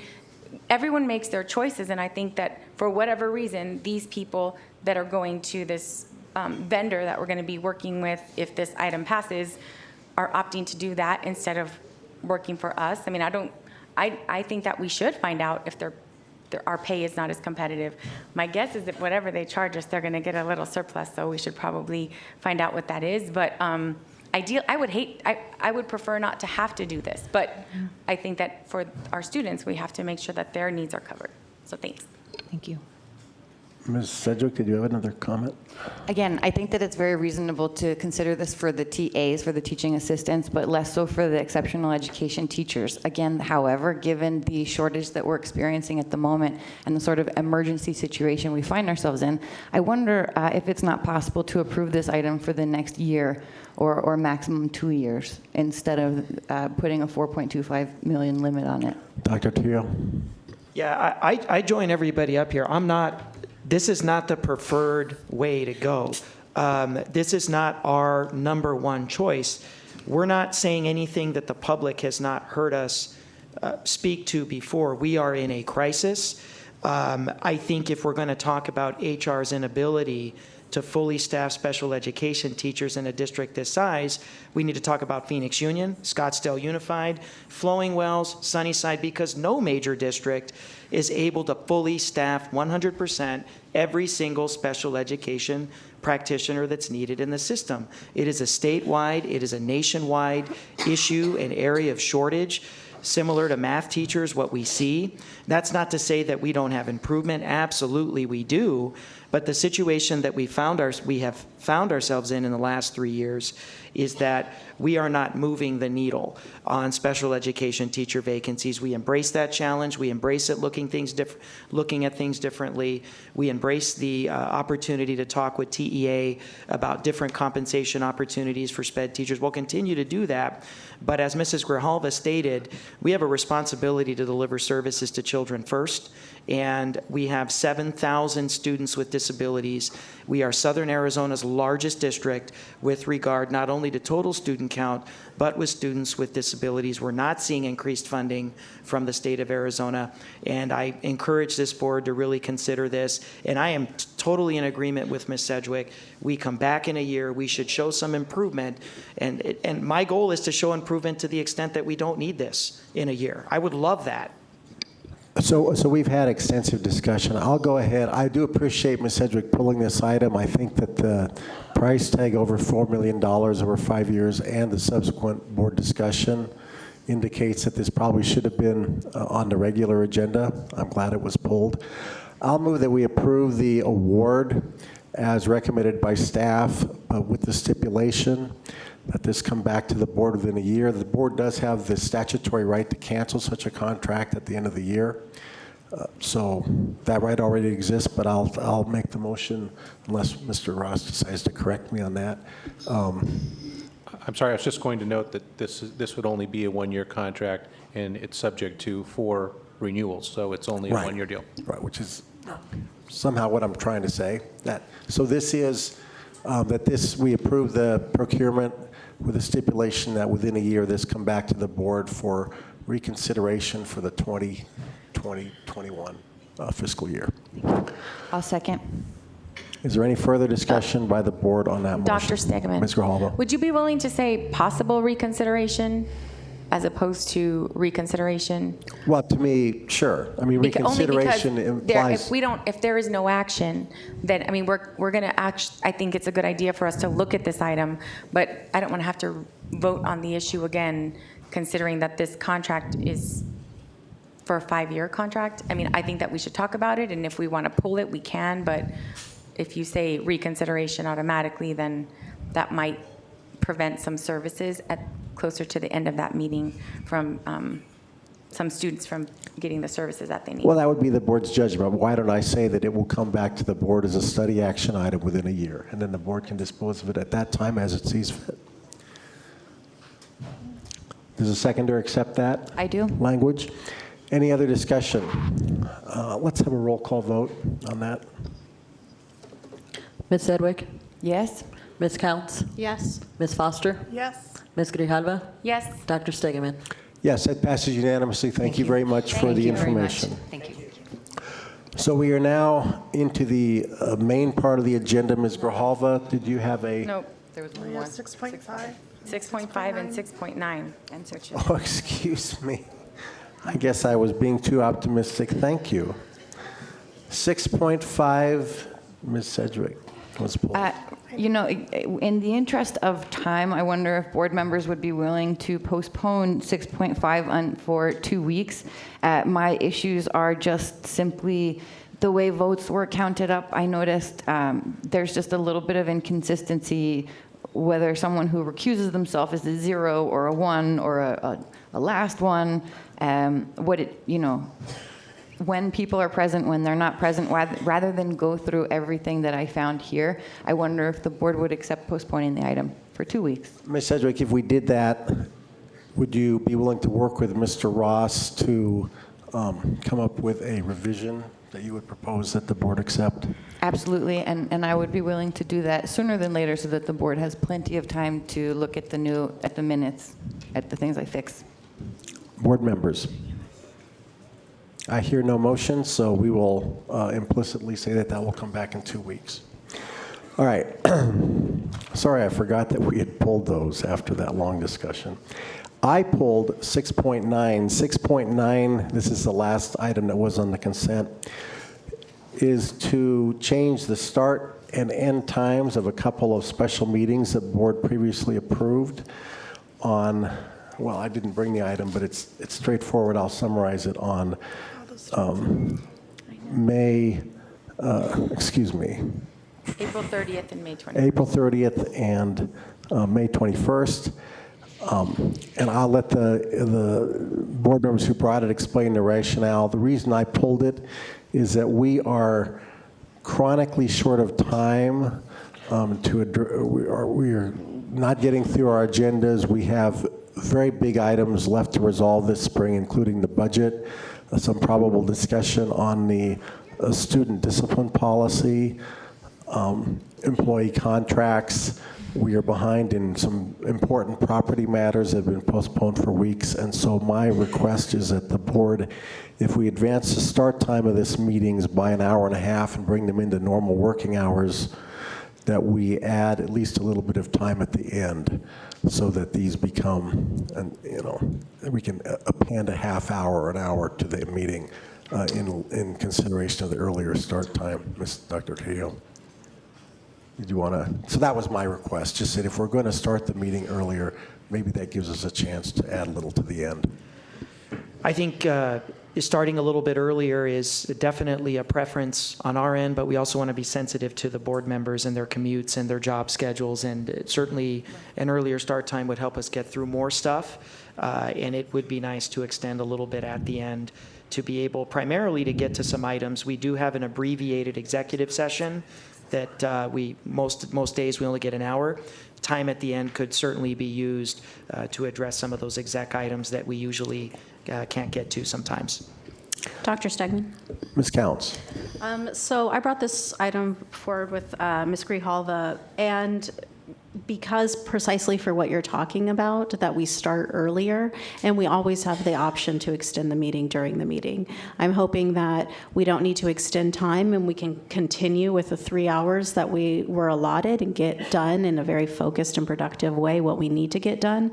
But it also leaves it open for us to extend the meeting if we need to, which is the benefit of moving the 3 hours this way to an earlier start time, for exactly the concerns you brought up. Well, that's points well taken. I'm glad that the board might be willing to consider making those meetings a little longer so that we can work through the backlog. Would you like to make a motion? Yeah, I'll make a motion that we move the item, or make a motion to pass. To adopt the item To as adopt the item as posted is, yes. good enough. I'll second. Any further discussion? And I'll support that in the spirit that Ms. Counts portrayed it. All in favor, say aye. Aye. Aye. Opposed, nay. That passes unanimously. So now I believe we have indeed got through all of the items that were originally posted on consent and are into the main part of the agenda. And now I will ask Ms. Grijalva, does she wish to propose a rearrangement? It's unfortunate that a lot of the students that were really interested in the dress code have left, but I would like to ask that we move to 9.1, then 9.4 and 9.5, and then return to the action item, or the number 7.1, just because we have a large number of people here for these items with young people that y'all look like you're ready to go too. Yep, so if we can do that, and I'll make that in the form of a motion. I'll second. So you're proposing 9.1, 9.4, and 9.5. Correct. I'll point out that 7.1 might be a very brief item, and we have an outside guest to present that item. I would rather go with this order, and then, because we have so many young people waiting on these items, and then 7.1 is the next one on the list. All right, any further discussion on the motion to advance and proceed directly to items 9.1, 9.4, and 9.5 before then proceeding through the agenda as originally posted? Roll call vote, please. Ms. Counts? Yes. Ms. Sedgwick? Yes. Ms. Foster? Yes. Ms. Grijalva? Yes. Dr. Stegman?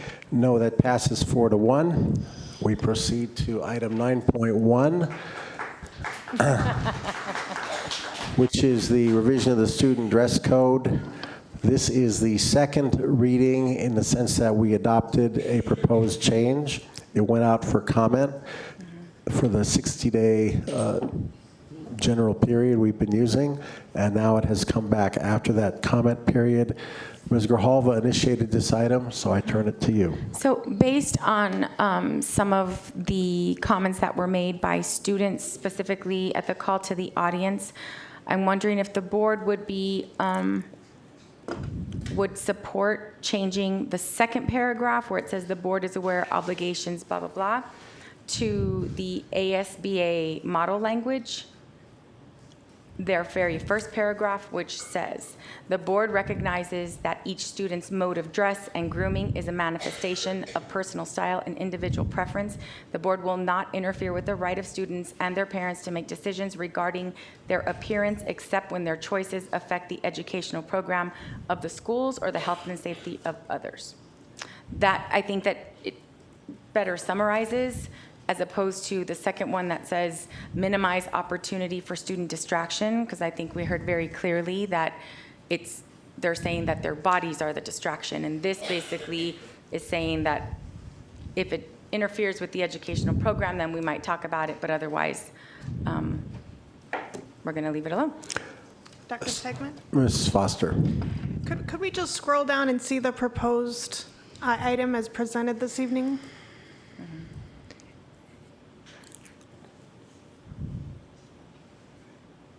Okay, and then if you could open up the ASBA model policy that is posted on the item, because I reached out to Phoenix Union High School. They have 18 high schools, and actually Vail and Flowing Wells, they, as well as Phoenix Union, has adopted this ASBA policy, and you can see how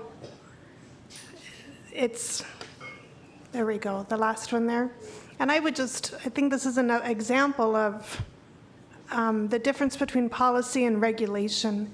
And so I would encourage us to just adopt ASBA, student dress code policy. And what they do in Phoenix Union is then every high school presents their regulation, and really I think that's important because then the voice of the students can be brought into that regulation policy, and then the board or the superintendent in our case would approve that regulation. And so I just think to be really more in compliance with what all of the other ASBA districts are doing, I think this is very, very specific, and that this is general enough and then gives the specific details into regulation that each school could then draft. Ms. Grijalva. So most of this policy, dress code, has to do with school uniforms. So if you look at where it starts at uniforms on page 3, it goes the rest of it is all about the process of schools going to uniform. How do you discontinue uniforms? I mean, specifics about that. So if this is too long and we want to move that and create another policy regarding specifically dress codes. This is moving. No. I think that it's important for us to have some specificity when it comes. Wait, I'm so sorry. Are you talking about this one, the ASBA policy? No. I'm talking about the one the changed policy, student dress, JICA. More than half of it is talking specifically about uniforms for our mostly elementary and middle, and what that means, and and some of it is religious expression. I don't disagree that I think ours is very prescriptive, but considering the fact that we heard from students at one specific school that seem to be having a very different experience than a lot of the other students that I've spoken to. And just so you know, this item came up because students reached out to me for the very same reasons that the students from Tucson High came to talk to me. But I also think that it's important that when we're talking about school enforcement, it says school, and actually there's an extra level. School level, and then it says level, so that has to be deleted. Dress codes shall be written and enforced using gender-neutral language. And I think that's important. And so while I wish that we could just go with something a little shorter, I think that this provides a lot more specificity to our schools, which it sounds like is needed right now.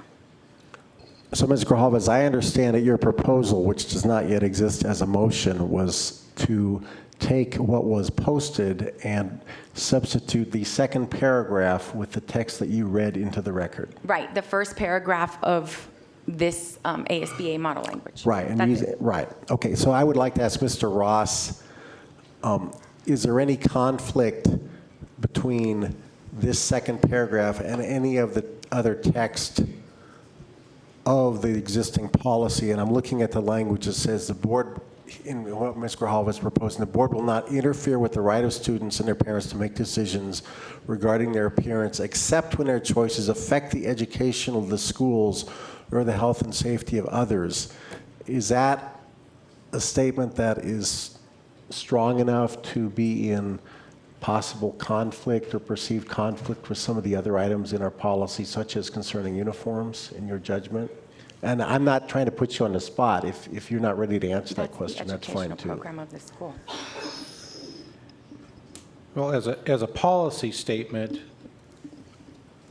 and not the kind of the operational parts of this, which is describing the, what is prohibited and what isn't, I don't see it in conflict, especially if the policy itself continues on to, here's where uniform, that, at least that example, here's where the uniform policy comes in. I'm fine with having a policy statement in that. I'd have to look at it more closely to see if it conflicts with anything else. I don't think it does, my first quick reading of it, but if I could have just a couple minutes to Sure. And Dr. Stegeman, Ms. I think Grijalva. when it says affect the educational program of the schools, that sort of is you're out. If a school is uniform, then it's uniform. No, I appreciate that, but I did want to hear Mr. Ross's opinion on whether that created a little bit of tension there, and I'm happy to wait here for that opinion. I'll say that if there was a proposal, which I didn't exactly hear, to simply replace the current policy with the ASBA model policy, I think that this meeting would be premature at this meeting, because that's radically different from what we had posted for comment. And I think if the board was aiming to go in that direction, that would probably want to go out again. But I think Ms. Grijalva's proposed change is sufficiently modest that we could go ahead and adopt that if that was the sense of the board. I'll make that in the form of a motion. I'll go ahead and second that, to put it on the floor, Dr. Trujillo. Yeah. My only caution, I support the motion. I just had some suggestion for the bottom paragraph of school dress code. Attire or grooming or depicting or advocating violence, criminal activity, gang-related activity, use of alcohol, vaping, tobacco or drugs, pornography, or hate speech are prohibited. Clothing containing images, symbols, slogans, words, or phrases that could be construed as homophobic, religiously or racial discriminatory, or that could be perceived as perpetuating gender-based discrimination or defamation, are distracting and interfere with the teaching and learning environment. I think the phrase could be construed or could be perceived, as we've heard this evening, is setting us up from some severe challenges. I think we should change that to that is. That way it's more definite and clear. Yes. So that, Okay. we strike out that could be, it is like definite that is, and we remove the subjectivity from that. I would be glad to substitute that. So let me be sure I understand that new proposal. So we're going to the last paragraph of the existing policy, and where it says that could be, you're proposing that would say that. That is. Oh, that could be construed would become that is. Oh, no, that could be construed as. So it would say that is homophobic, et cetera. Yes. And then we have the same instance again that could be perceived as, and so you're proposing to say that is. Perpetuating So gender-based. basically make those two changes. Those are the 2 points where it comes up. Yes. All right, so I think that's sufficiently clear and simple that we could consider that tonight. Ms. Grijalva, do you want to incorporate that in your motion? I did. Okay, I just wanted to be sure the record's clear. And I will, on the superintendent's recommendation, accept that as a seconder, as a revised motion. So we now have on the floor the item as posted with the replacement of the second paragraph as previously specified by Ms. Grijalva, and the replacement of 2 phrases in the final policy paragraph as stated by Dr. Trujillo. And I now await Mr. Ross's final judgment on whether the second paragraph as amended would create any tension with anything else in the policy. Thank you for giving me the time to look at that, and I don't see that it would be in conflict, that policy statement being in conflict with the remainder of the policy. And I also just reviewed the change to could be construed and could be perceived as to is, and that also is not inconsistent. And you don't think that creates any issues, Dr. Trujillo's proposed language? Nope. If you do speak, this is new. I mean, this is new language, so we don't want to rush into things. As a general First Amendment principle, especially with student expression, school districts run into issues with not being able to regulate student expression if there's not an actual disruption or a reasonable likelihood of one. So when we start using terms like "is," that makes me feel better. But there's also an issue with changing standards. And that's why like model policies can have language like could be construed as or could be perceived as, because you know, standards can change there. So that's why this came from model language originally. I like the definite of it. I guess the burden will be on those who are enforcing it to prove that there is actually a disruption as defined in the policy. I guess I generally like to see a little bit of discretion. This will remove some of that, which I just want to make sure you know there's good and bad there. There's positive, and there's also there's some inability or lack, you know, there's some restriction on an administrator's ability to enforce if they actually have to prove there is a disruption. Just want you to make sure you know So that. So I think this is important, and maybe you could clarify it. Maybe I'm the only one who's not completely certain what you've said. So you believe that the use of the word "is," do you think that enhances a possible First Amendment issue? Is that what I'm hearing? I'm saying I was saying that as a preface, that is good for First Amendment purposes. Yeah, it seemed like it. Okay. What I'm cautioning is when you use that language in this context, you can be limiting, and maybe I just want to make sure you know you're limiting an administrator. You could be limiting an So administrator. are you putting the principals on the spot? In other words. Yes. So there's less discretion, which is good and bad. Well, I'll make a suggestion as a seconder of the motion. I think that Mr. Ross's comments give us enough cover to adopt this tonight if the board wishes to, but I would also extend to Mr. Ross the chance to think about this more, and if he wants to come back with some further revision, then he could do so, or Dr. Trujillo.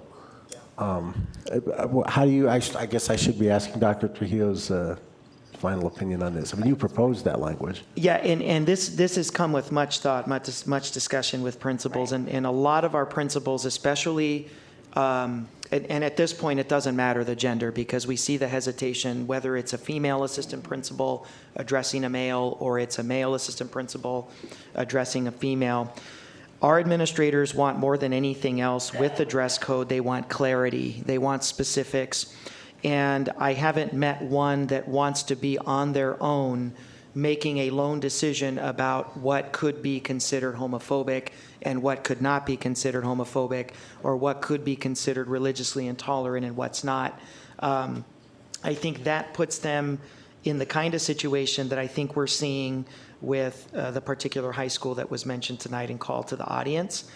Hearing Rob, I still think that the is probably the best way to go, versus having a perception of one of these categories of inappropriate dress emerge at one of the district's high schools and be taking punitive measures on students there, but then not doing so at other schools. I think it really is setting us up for some difficulty, as we've seen with the dress code policy that was the subject of discussion tonight.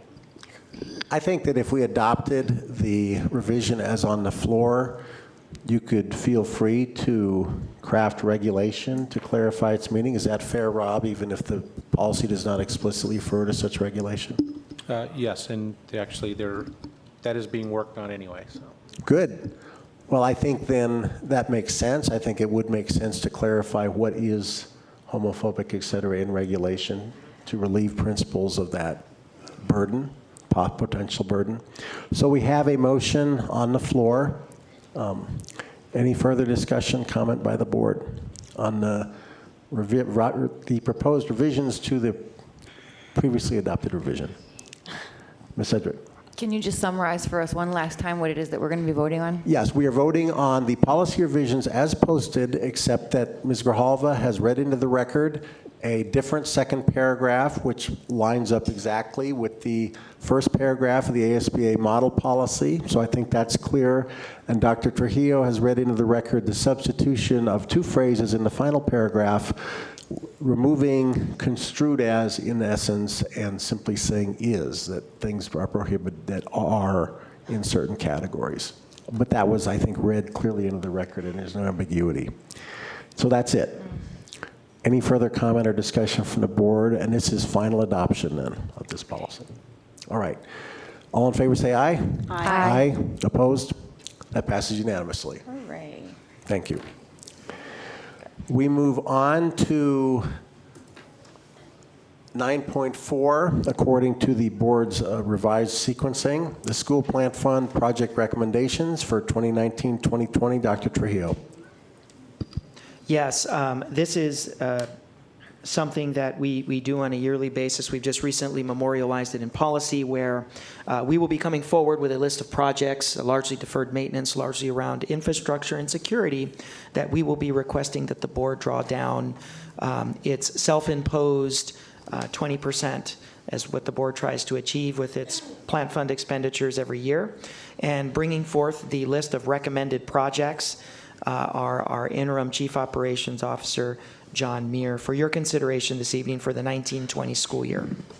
Thank you, Dr. Trujillo. President Stegman, members of the board, Dr. Trujillo, thank you, sir, and staff.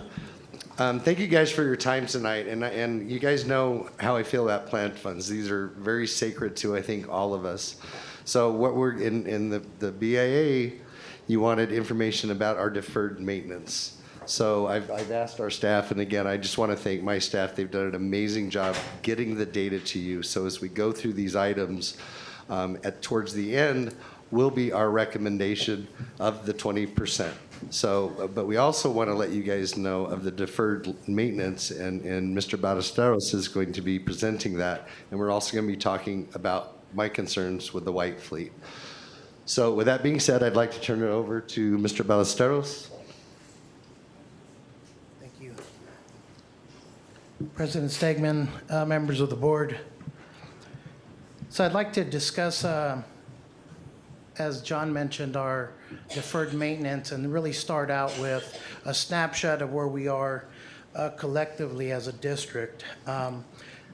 The graph that you see here depicts the capital reduction, if you will, from fiscal year 10 to fiscal year 19. Each year is obviously progressively increasing with a total of capital reduction from the state of approximately $185 million over the last 10 years. So as we go through and discuss our deferred maintenance, what we took a look at was we took a look at our existing multi-year facilities plan and really took a comprehensive look at each of our facilities, provided numerous inspections, met with various consultants as well as contractors to come up with a comprehensive look at our facilities in a nutshell. And when we take a look at this slide is really a depiction, as we discussed, our deferred maintenance on project type and priority, but most importantly, its need. The need within 1 year, 2 years, 3 years, 4 years, 5 years, as well as due immediately. Now, these items were defined specifically by our Facilities Condition Index report. So when we do the inspection, each of the items as you go across are identified in our Facilities Condition Index as either a 1, a 2, a 3, or 4, a 5, with 5 being in great condition and not needing to be addressed. The ones are the ones that are needing immediate attention outside of their service life and beyond repair in many instances. So if you take a look, just briefly encapsulating this, an immediate need due immediately is around $50 million. As you go down each year, they progress. Due within a year, about 84 million. Due within 2 years, again, about 70 million. 3, 47, 4 years, around 10, and within 5 years, approximately 14.7. And again, a total, we're looking at about $275 million that is needed to address the issues, again, based on our reporting, our facilities condition index report, as well as the need. And this slide is basically a graphic depiction of the actual numbers and the table. Some people are more visual as opposed to seeing graphic numbers. In addition, we took a look at this depiction shows our need based on the actual school type, whether it's elementary, K-8, middle school, high school, or alternative. Again, the need shows each project type, whether building systems, grounds, HVAC, roofing, or special systems in each of those areas identified. In addition, we took a look at our existing administration facilities and the need throughout, following the same FCI score throughout our district, and taking a look at those needs, again, within the year, all the way down to the immediate need of within a 5-year, with that total being approximately 10.1 million. Again, this really shows in discussions an overview of where we are as a district facilities-wide and really the need moving forward. I appreciate your time. John? Very good. Thank you, Damon. I appreciate everybody at operations that spent so much time doing this data mining. The FCI score is so clear when it has a 0. These are immediate needs, so we're definitely struggling to try to take care of these things, and we wanted you guys to be aware of it. What I like about this is, and I appreciate our community members that are still here from Borton, Mr. Alvarez and I met with that community, and I appreciate them taking the time tonight to come and talk. There are some very specific ones that people have come to me with our LERC access control. We've put that on the agenda. Family Resource Center, we want to be able to provide security intercom access at the main gate so that we've got more security. So we've captured this. I did want to share with the governing board, you can see White Bloom, Recon, and Recon is a definite need right now with its intercom replacement. And you ask me, well, why wouldn't I go to the school facilities board for that? Well, we have been to the school facilities board for the last 3 months. Our governor has implied that he was going to put $25 million into our building renewal. So we have gone and we have projects that are approved but not funded. So these are immediate needs. We still plan on, hopefully, if they will, go to the school facilities board to get these funded. But again, these are plant fund dollars. These are immediate needs. They're security, so we did capture them. But again, I'm hopeful to take them off of the plant fund. Again, the Lynn Arcades fencing, and again, Dr. Trujillo and I have met. The Borton fencing project, these are all items that have been brought to our attention that we feel that are very important to move forward. Again, looking at our school security, our gate modifications, these are all areas that we were hopeful to address. Again, the Borton Art Room HVAC, it's an old kitchen with swamp coolers. Yes, sir. Yeah, and I see Denise out there, you see, didn't forget, okay? I am so impressed with the art instruction, the visual arts program at Borton, and I know we've talked a lot about the fence, but I want to highlight that amazing teacher has been teaching in that old kitchen space with absolutely, and I didn't forget about you. I see, and I am just in awe of the work she does with students. And the couple of visits that I've been there have been in the spring, and I can feel the heat. And I know that we made every attempt to try to get this covered by the school facilities board, and the answer was no. And I'm proud to see that we were able to get this on the agenda this evening. You bet. Thank you, Dr. Trujillo. And again, another, I think, very important project with our Pueblo High School Stadium structural repairs. So we've captured that.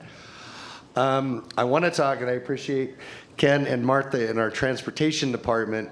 This is a big concern of mine. Over winter break, and Mr. Coleman is in the house and can talk to that, his fleet went down 50% for school safety. So I did a deep dive with Ken and Martha. Let's look at it. What is our white fleet? So Ken, I'd like to toss the mic to you to explain. We came up with a vehicle condition index. So I'll turn it over to Mr. Kendall. Okay. Besides being in front of you all, the mic's my least favorite here. Good evening, President Stegman, distinguished board, Dr. Trujillo, Council Ross, and staff. And I see I have 47 seconds. We created a vehicle condition index and tried to model it along with the facilities condition index 1 through 5, running it the same way, so the numbers look familiar.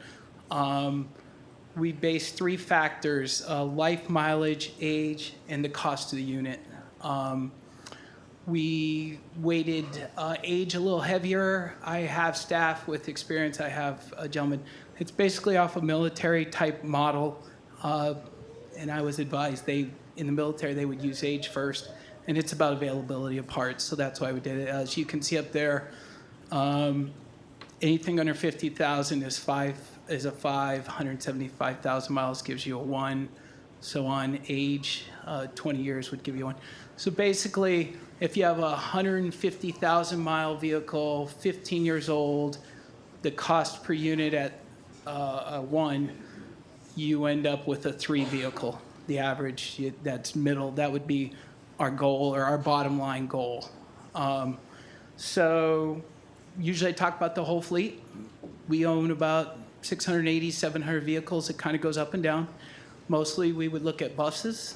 Everybody knows the buses. They're big, they're yellow, everybody likes to see them. They're actually a little less than the whole fleet as a combo. So there's 310 vehicles and 370 white fleet and maintenance vehicles. I took the 80 pieces of equipment, tractors, trailers, and mowers out. And after that, you're looking at 290 vehicles. 164 of them come under that 3 condition index. Just for a quick snapshot, I think one of these buttons works. All right, what would $1 million do? Took 25 vehicles up there. They're all in the below the index. And speaking of school safety, they're up there.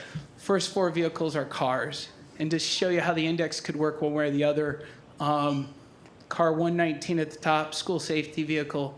That vehicle traveled 31,000 miles from 17 to 19. So in a 2-year span, it goes, or 18 months there, it's 31,000 miles, and it's an 08.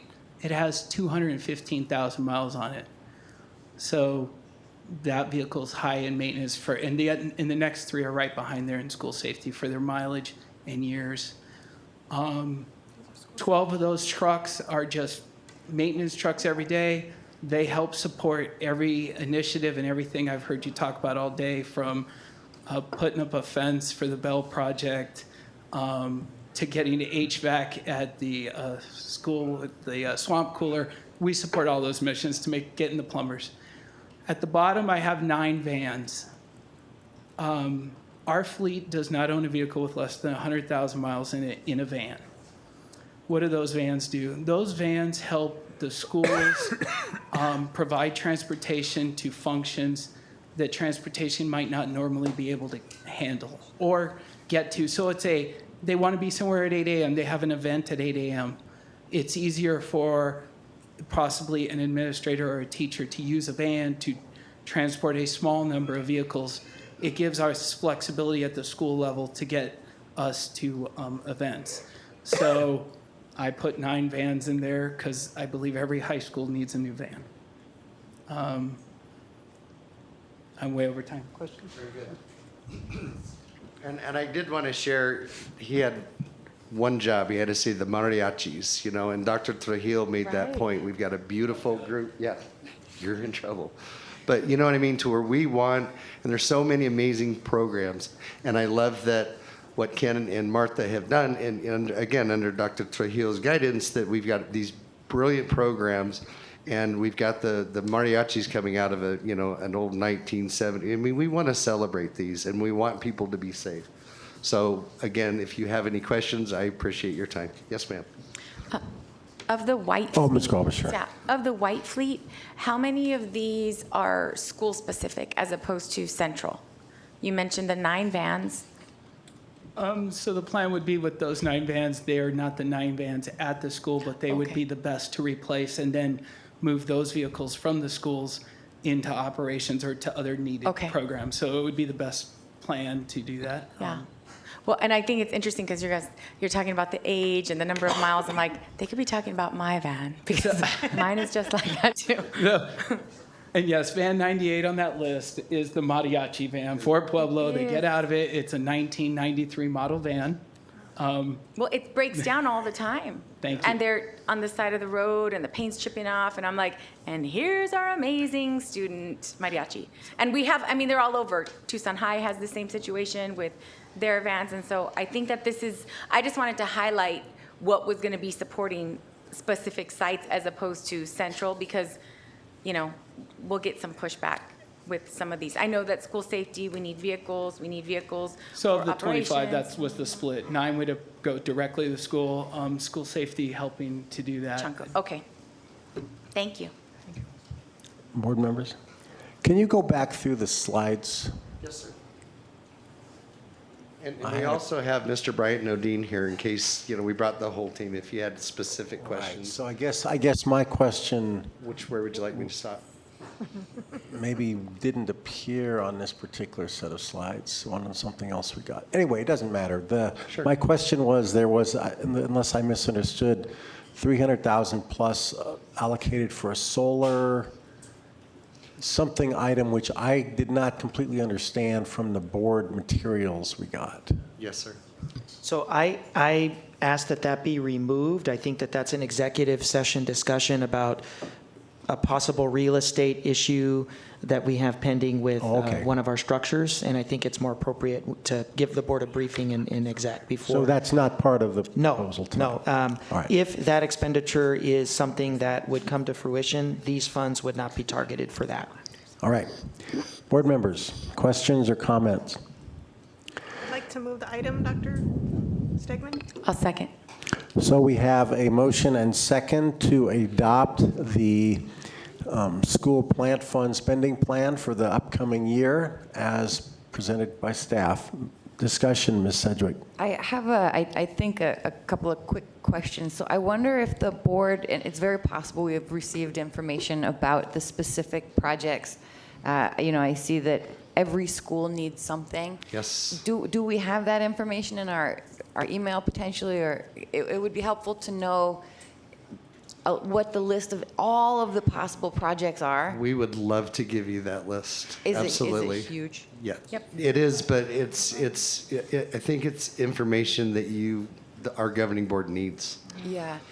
So, and again, we can come back and talk about the immediate needs, but the overall needs, and again, what's going on in the state with capital funding and everything. I really want Tucson Unified School District to be, the lead dog in this, but understanding that we are desperate for funds wherever they come from. Other questions or comments? Ms. Grijalva?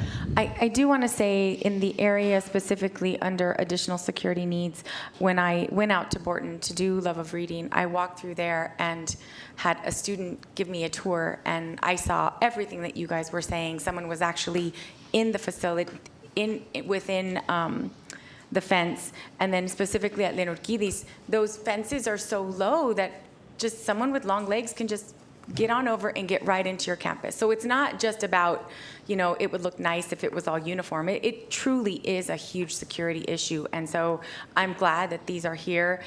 Intercom replacements, those are all really important. And so I know that we have needs all over the district, we really do, but these are the ones that have huge security risk or potential liability for the district. And so I'm glad to see them here. I appreciate that. Board members, any further comments or questions? There's a motion on the floor. All in favor say aye. Aye. Aye. Opposed? That passes unanimously. Thank you, sir, Yes, thank you. for your work.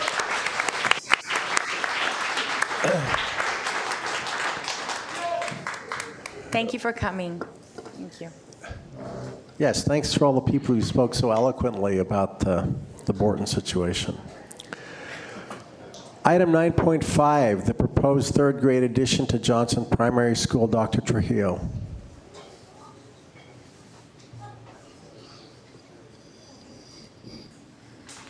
Yes, President Stegeman, members of the governing board, I'd like to invite our Director for Planning Services, who's kind of piloted the process in terms of the boundary review and the work with the Johnson community. So just the background, we have long had the goal of giving the Johnson community the options, the power of choice with regard to where they want their children to go to school for third grade. We have also long tried to give the Johnson community and the Southwest its own school in terms of a school that is highly regarded with regard to student performances in ELA and math, as Johnson is. The challenge with being K2 is it doesn't really get the credit for getting assessed by AZ Merit. And we know that if those students had that opportunity at third grade, not only would we give the community the power of choice, we would see probably one of the strongest third grade performances in the district with regard to academic achievement, and something that we would love to bring to that community. So our recommendation is for the governing board to consider and approve the addition of third grade at Johnson. Here to work through and walk us through all of the procedural pieces and all of the communication pieces is our Director for Planning Services, Mr. Bryant Nodine. Dr. Stegeman, members of the board, Dr. Trujillo, council, staff. We took this, even though this isn't really a boundary change, we took it through the boundary change process, and we put a committee together, a steering committee, and that included teams from Lawrence, teams from Johnson, and parents. Also included the Pasquayaqui tribe representative from education, and also representatives from each of the plaintiff classes. So we put that committee together. We met in February and March. They hosted a public meeting at Johnson. They also worked with the schools to get every parent of students at Johnson surveyed, and most of those returned. It was a very small amount that didn't return a survey. So we took all of that information from the public comments and the surveys back to the committee. The committee met and considered all those things, and their recommendation to Dr. Trujillo is that we added third grade at Johnson, retaining the third grade also at Lawrence, basically providing more choice. The recommendations are there, presented as Exhibit 4, and I want to add that they also looked at ways to enhance the transition between Johnson and Lawrence, and had some very good recommendations, and also some of those things are already kind of in place between the schools. The schools have been working together with a new principal at Lawrence to create some of those things, and the committee working together, I think should even more enhance that, because what we saw was more understanding of what is at Lawrence, and more understanding of Lawrence with what the issues are with Johnson parents. So I think it was a very good process to get everybody to communicate and talk about how we can create a better transition and school district. The The change will have no impact on racial or ethnic composition at either school. And we did, as I said, involve the special master and plaintiff representatives throughout the process. We also sent them the deseg impact analysis that's in your packet, and we received no objections to the change. And that's my report. Board members, Ms. Grava. I'd like to move the item. I'll second. So there's a motion and a second to adopt staff's proposal as posted to add a third grade to Johnson Primary School. And this then, if it were adopted, would have to go to the court for approval? Do we understand, what would the next step be? Yes. Right, so this is not, any such changes have to be approved by the district court overseeing the desegregation case, and so even if this is the board's definitive decision, it is not the definitive decision. There is a process yet to go through, but apparently little objection. Yes, and I'm remiss. There are some committee members here, and I'd like to thank you for being here. Oh, And, very good. Thank you for your help.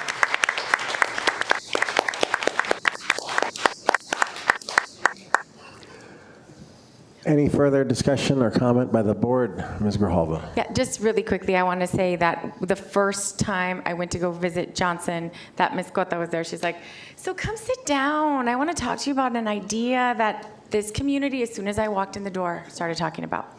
And so I'm really glad to see that we're finally at this point where we have it's one of the most beautiful campuses if you haven't had an opportunity to go out there. And it's just a beautiful setting, and I'm so happy to support this. Further comments, questions from the board? All in favor say aye. Aye. Opposed? That passes unanimously. Thank you.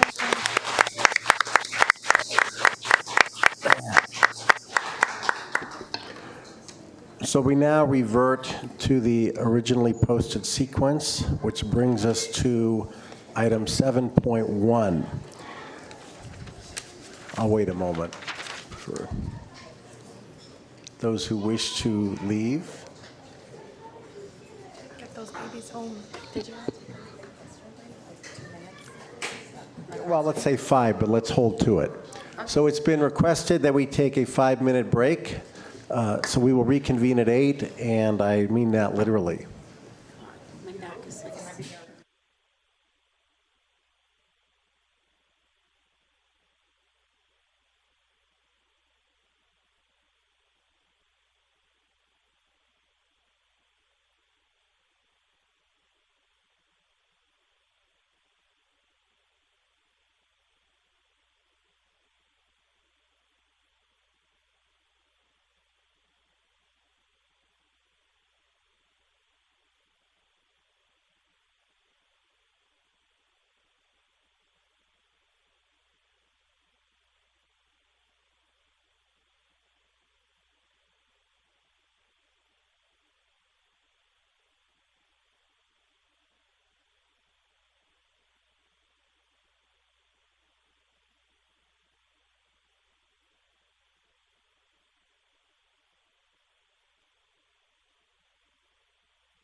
We will reconvene. It's 8:03 or 8:04, several minutes later than promised.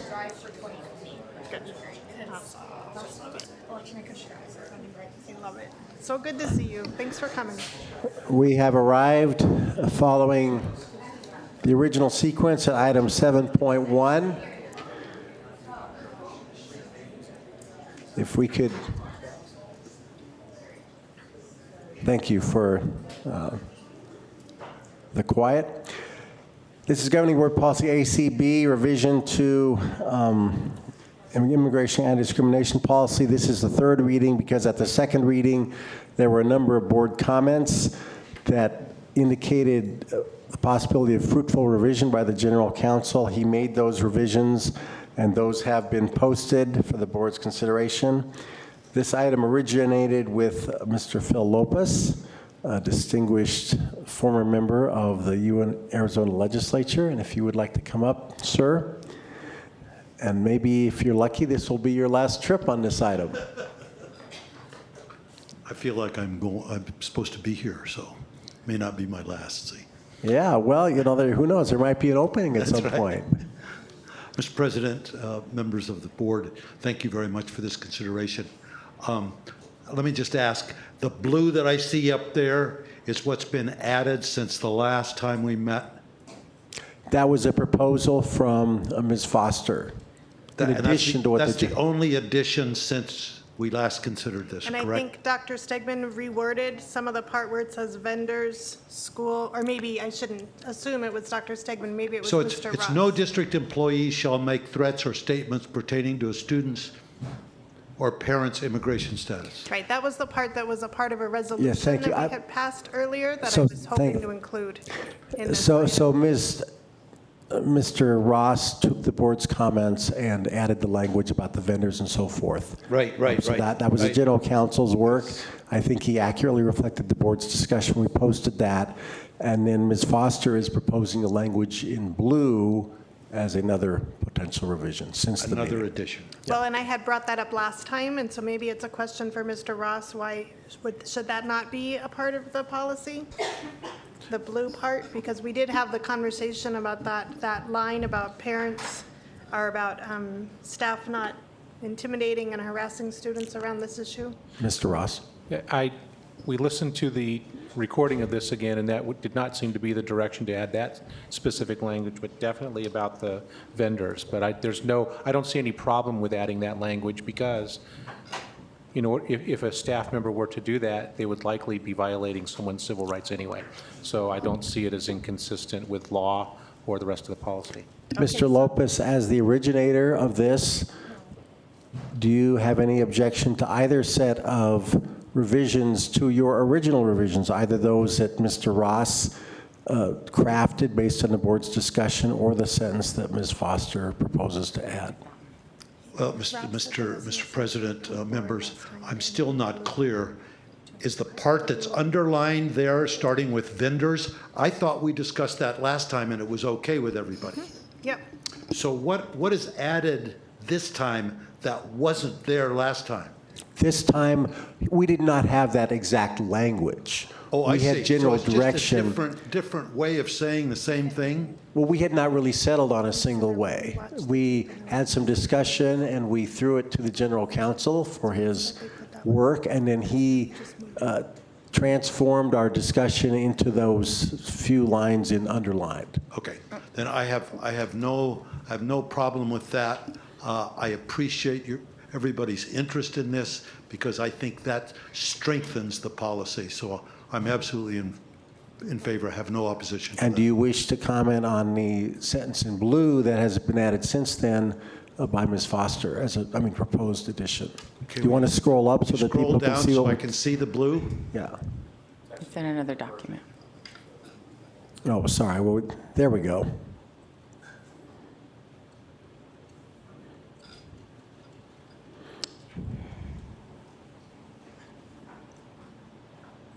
No, I have no objection to that.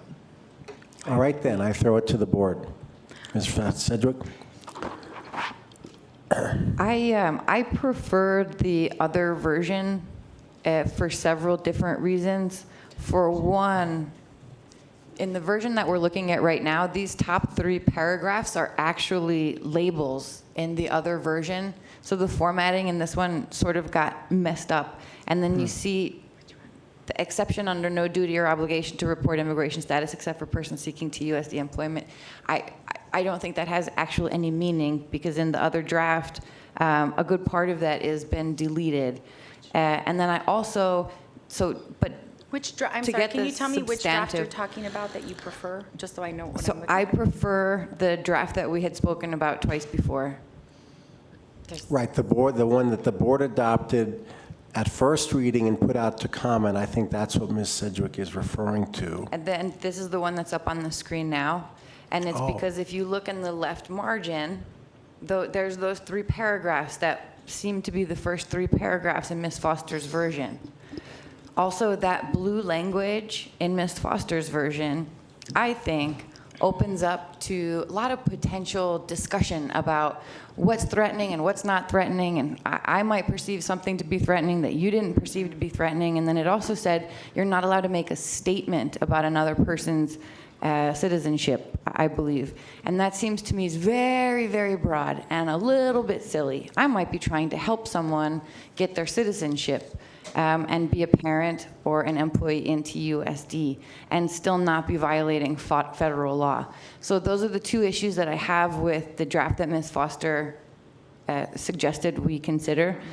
With both drafts, there's one minor typo, and I point it out because I believe that it changes the meaning of the sentence. I'm an English teacher, I'm going to be a lawyer, so it's possible I see these things differently, but after the word events, there's a comma that should not be there.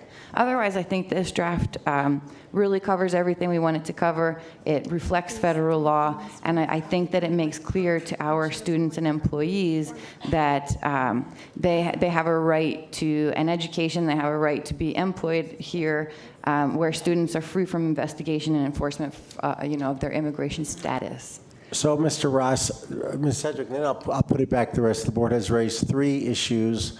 The first is the presentation of some of the text. I agree that there has been some revision that doesn't seem to reflect the board discussion in what you sent to us. I'm not sure what you're talking about, so Well, the it exact should same be- thing. The only thing that changed was the underlined from the previous.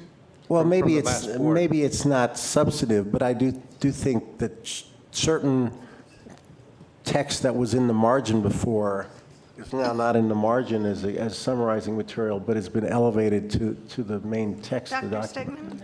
Stegman? I guess I don't see that, because that's the only change that I made. That purple. Well, we were just The looking margin- at The a- margin notes are just margin notes. They're not the policy. And we can even take those out. No, the margin notes are the title, right? But those 3 margin notes are presented as the first 3 paragraphs in the other she's draft. right. I mean, it was. Are you talking about formatting in? Yeah, we're talking. It's a- Dr. Stegman? This version? If you Just look a moment. at the other version, we That's- can't look at them both together. Dr. No, Stegman? they're completely different. Dr. Stegman? Ms. Foster. So I just did a Control-All and copied the whole thing. I am not married to the format. I am married to the blue sentence. And so I am fine with, I honestly quickly created this when I I noticed see. that the blue had been taken out.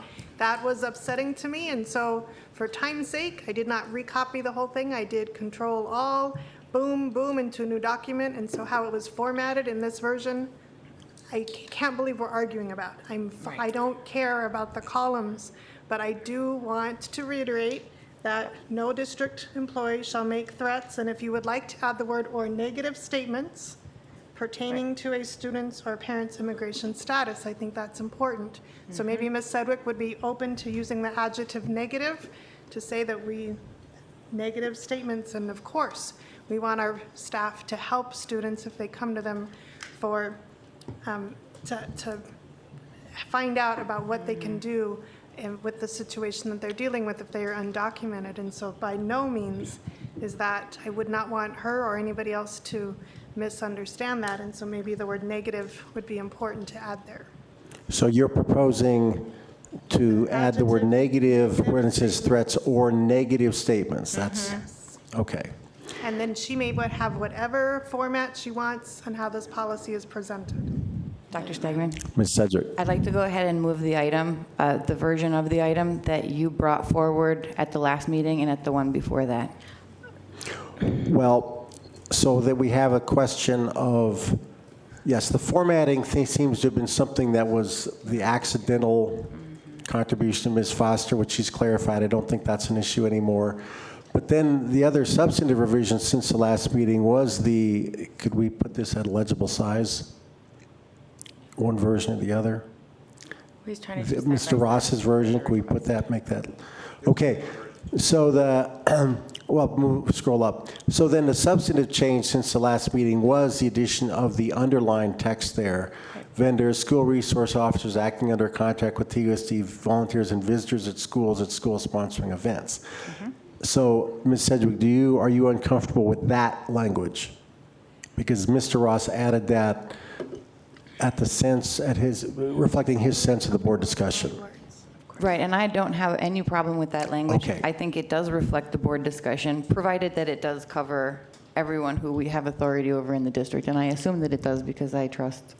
So then the only substantive point at issue, I think, and I agree with you about the comma, but leaving that aside, the substantive point is Ms. Foster's language. She has proposed to modify that to add the word negative statement.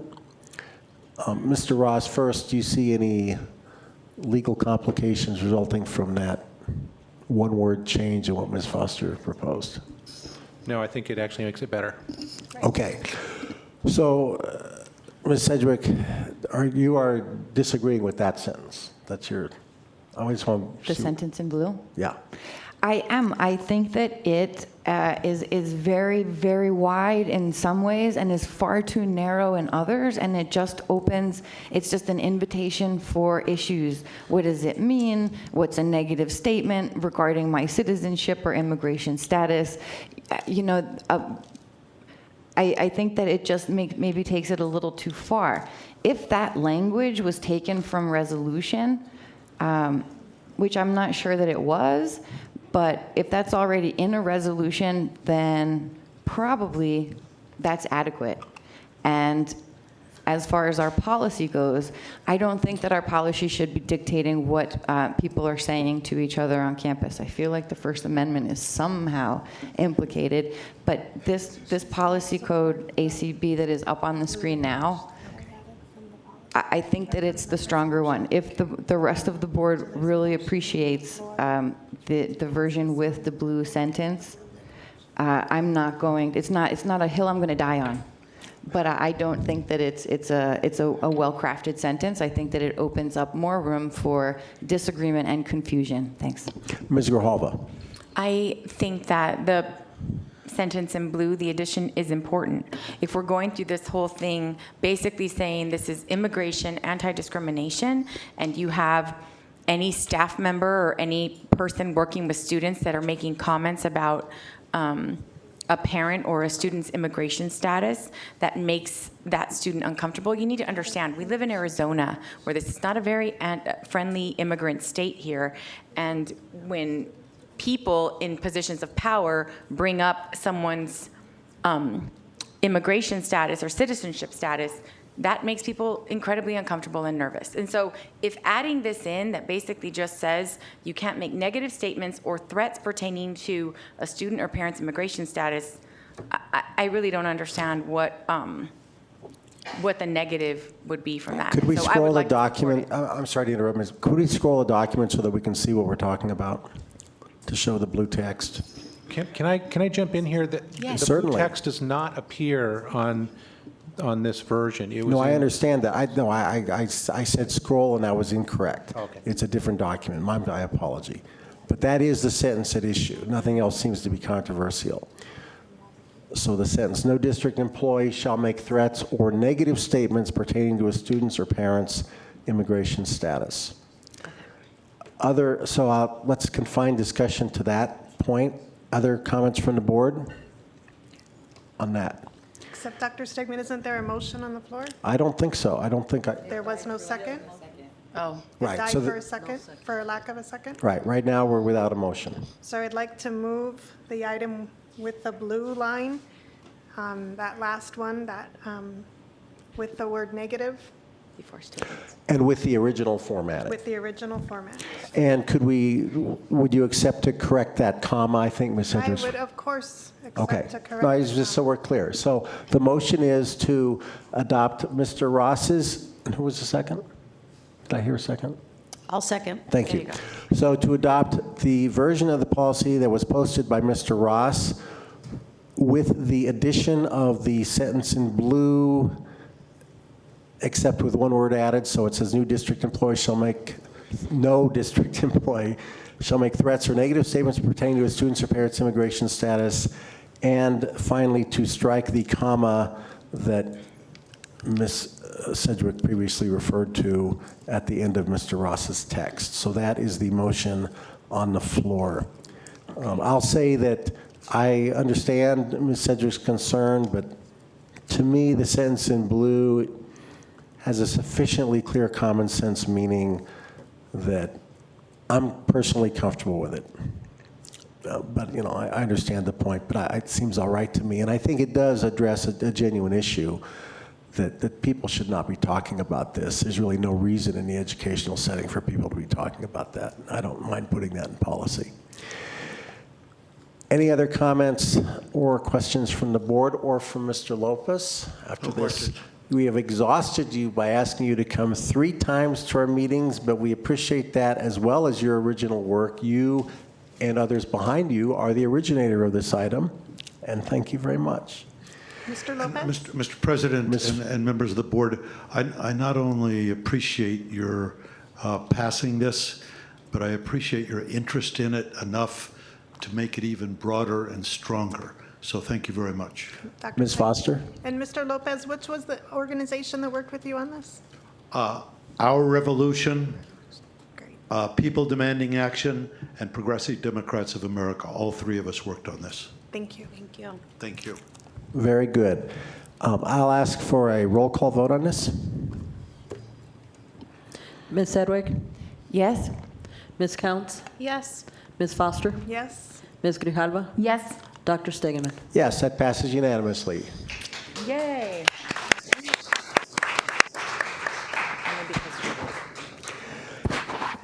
We move on to action items and a string of appointments. Dr. Trujillo.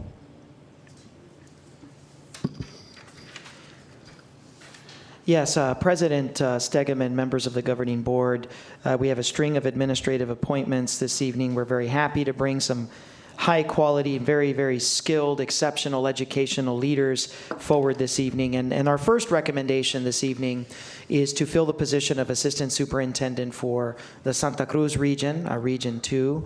He is a longtime Tucson Unified product, beginning as a student, then beginning as an assistant, an employee, as a teacher, as a director. He has a proud history here in the Tucson Unified School District and alumni from Pueblo High School. He was a proud principal of Monzo for many years. Then he served as the director for language acquisition.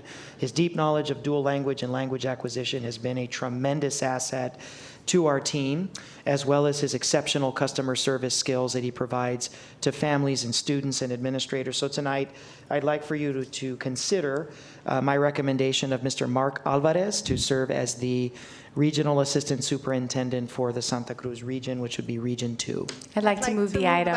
Oh, no, I jumped. Wait, so what happened? You scrambled over each other to move the item. Ms. Grijalva moved, and who seconded? I actually seconded. It was a lot of us. We're good. Ms. Foster? All right. I'm glad I didn't have to resolve that. So it's been moved by Ms. Grijalva and seconded by Ms. Foster that this appointment be approved as recommended by staff. Any discussion or comment by the board? All in favor say aye. Aye. Opposed? That passes unanimously.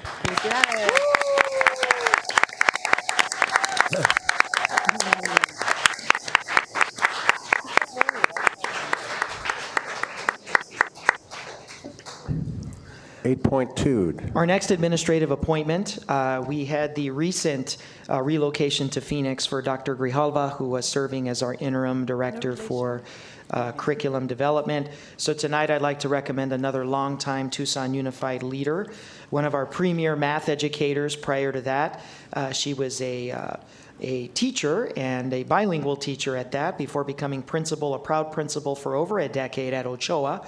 And then from there went on to become one of the leaders for math education in the district, where she served as the coordinator for math education, overseeing a team of professional development, academic trainers, helping our teachers become successful with math education. So tonight, I'd like to recommend for the position of interim senior director for curriculum development, Mrs. Heidi Aranda. I'd like to move the item. I'll second. It's been moved and seconded that the staff recommendation be approved. Discussion, comment by the board. All in favor say aye. Aye. Aye. Opposed? That passes unanimously.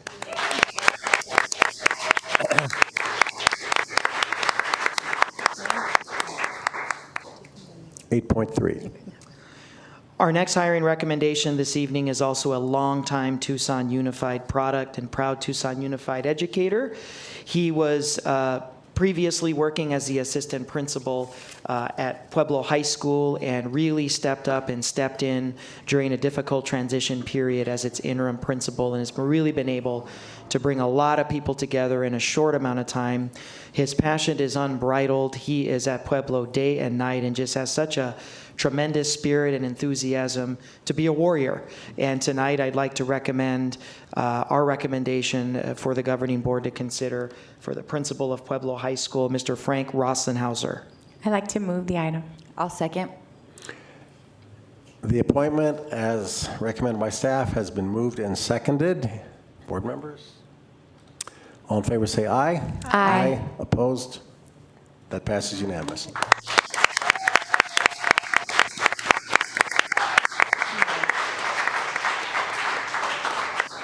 Eight point four. Yes, recently we received the resignation of Mr. James Palacios over at Santa Rita. We certainly want to wish him all the best, thank him for the wonderful years of service that he rendered at Santa Rita. We wish him well in his next endeavor, but in the interim, we want to look to our interim leader over at Santa Rita to guide that community through the remainder of the 18-19 school year.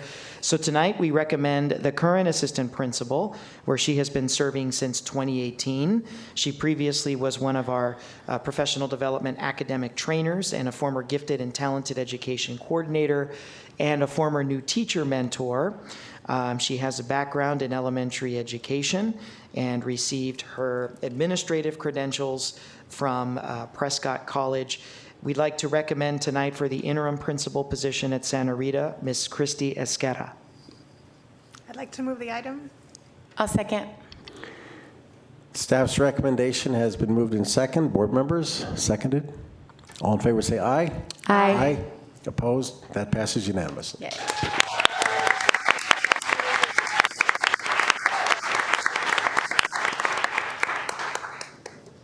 We pulled item 8.5, so we moved to item 8.6. Item 8.7, President Stegeman, members. 8.6. Am I wrong? No, you're right. 8.6. 8.6. Yes, President Stegeman, board members. As the newly minted interim principal out at Santa Rita has vacated her assistant principal position, in our efforts to support her, we bring forth for your consideration a candidate for interim assistant principal. And tonight's recommendation currently serves as the school's athletic director, where he coordinates all the scheduling events, support of the student athletes. He was formerly a learning supports coordinator serving at Santa Rita, and also has served as an athletic director in his previous administrative role in the Santa Cruz School District. His teaching background is in secondary education with the emphasis on physical education, and he has his master's degree in ed leadership from NAU. So tonight, Mr. Luis Blanco is our recommendation for the interim assistant principal role at Santa Rita.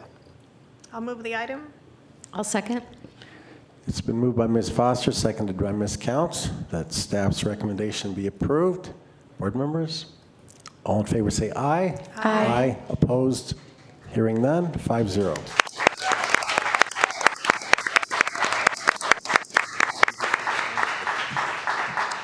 And this would be the time for a picture with all of our new hires. Thank you for your patience. Come on up.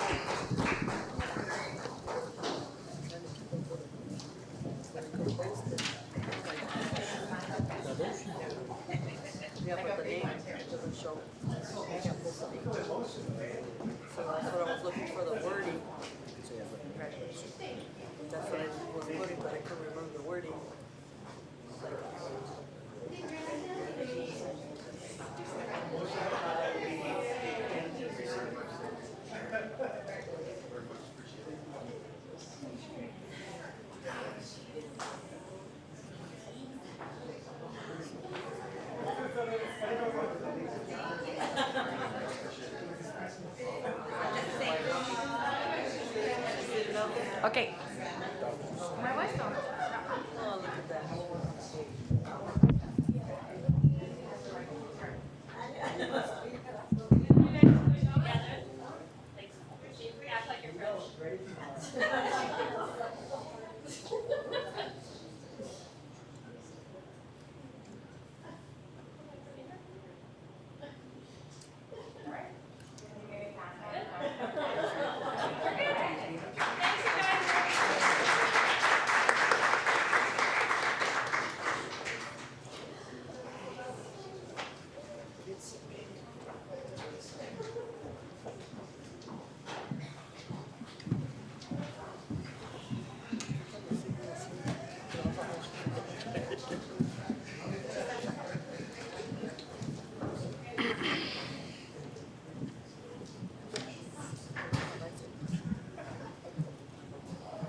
I was like, Oh my gosh.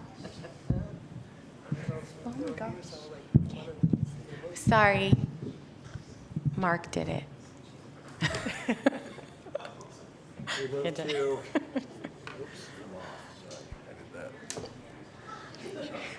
We move to item 8.7, appointment to the Employee Benefits Trust Board. This is Ms. Count's item. Yes, I'd like to bring forth Peter Herron for the Employee Benefits Trust Board.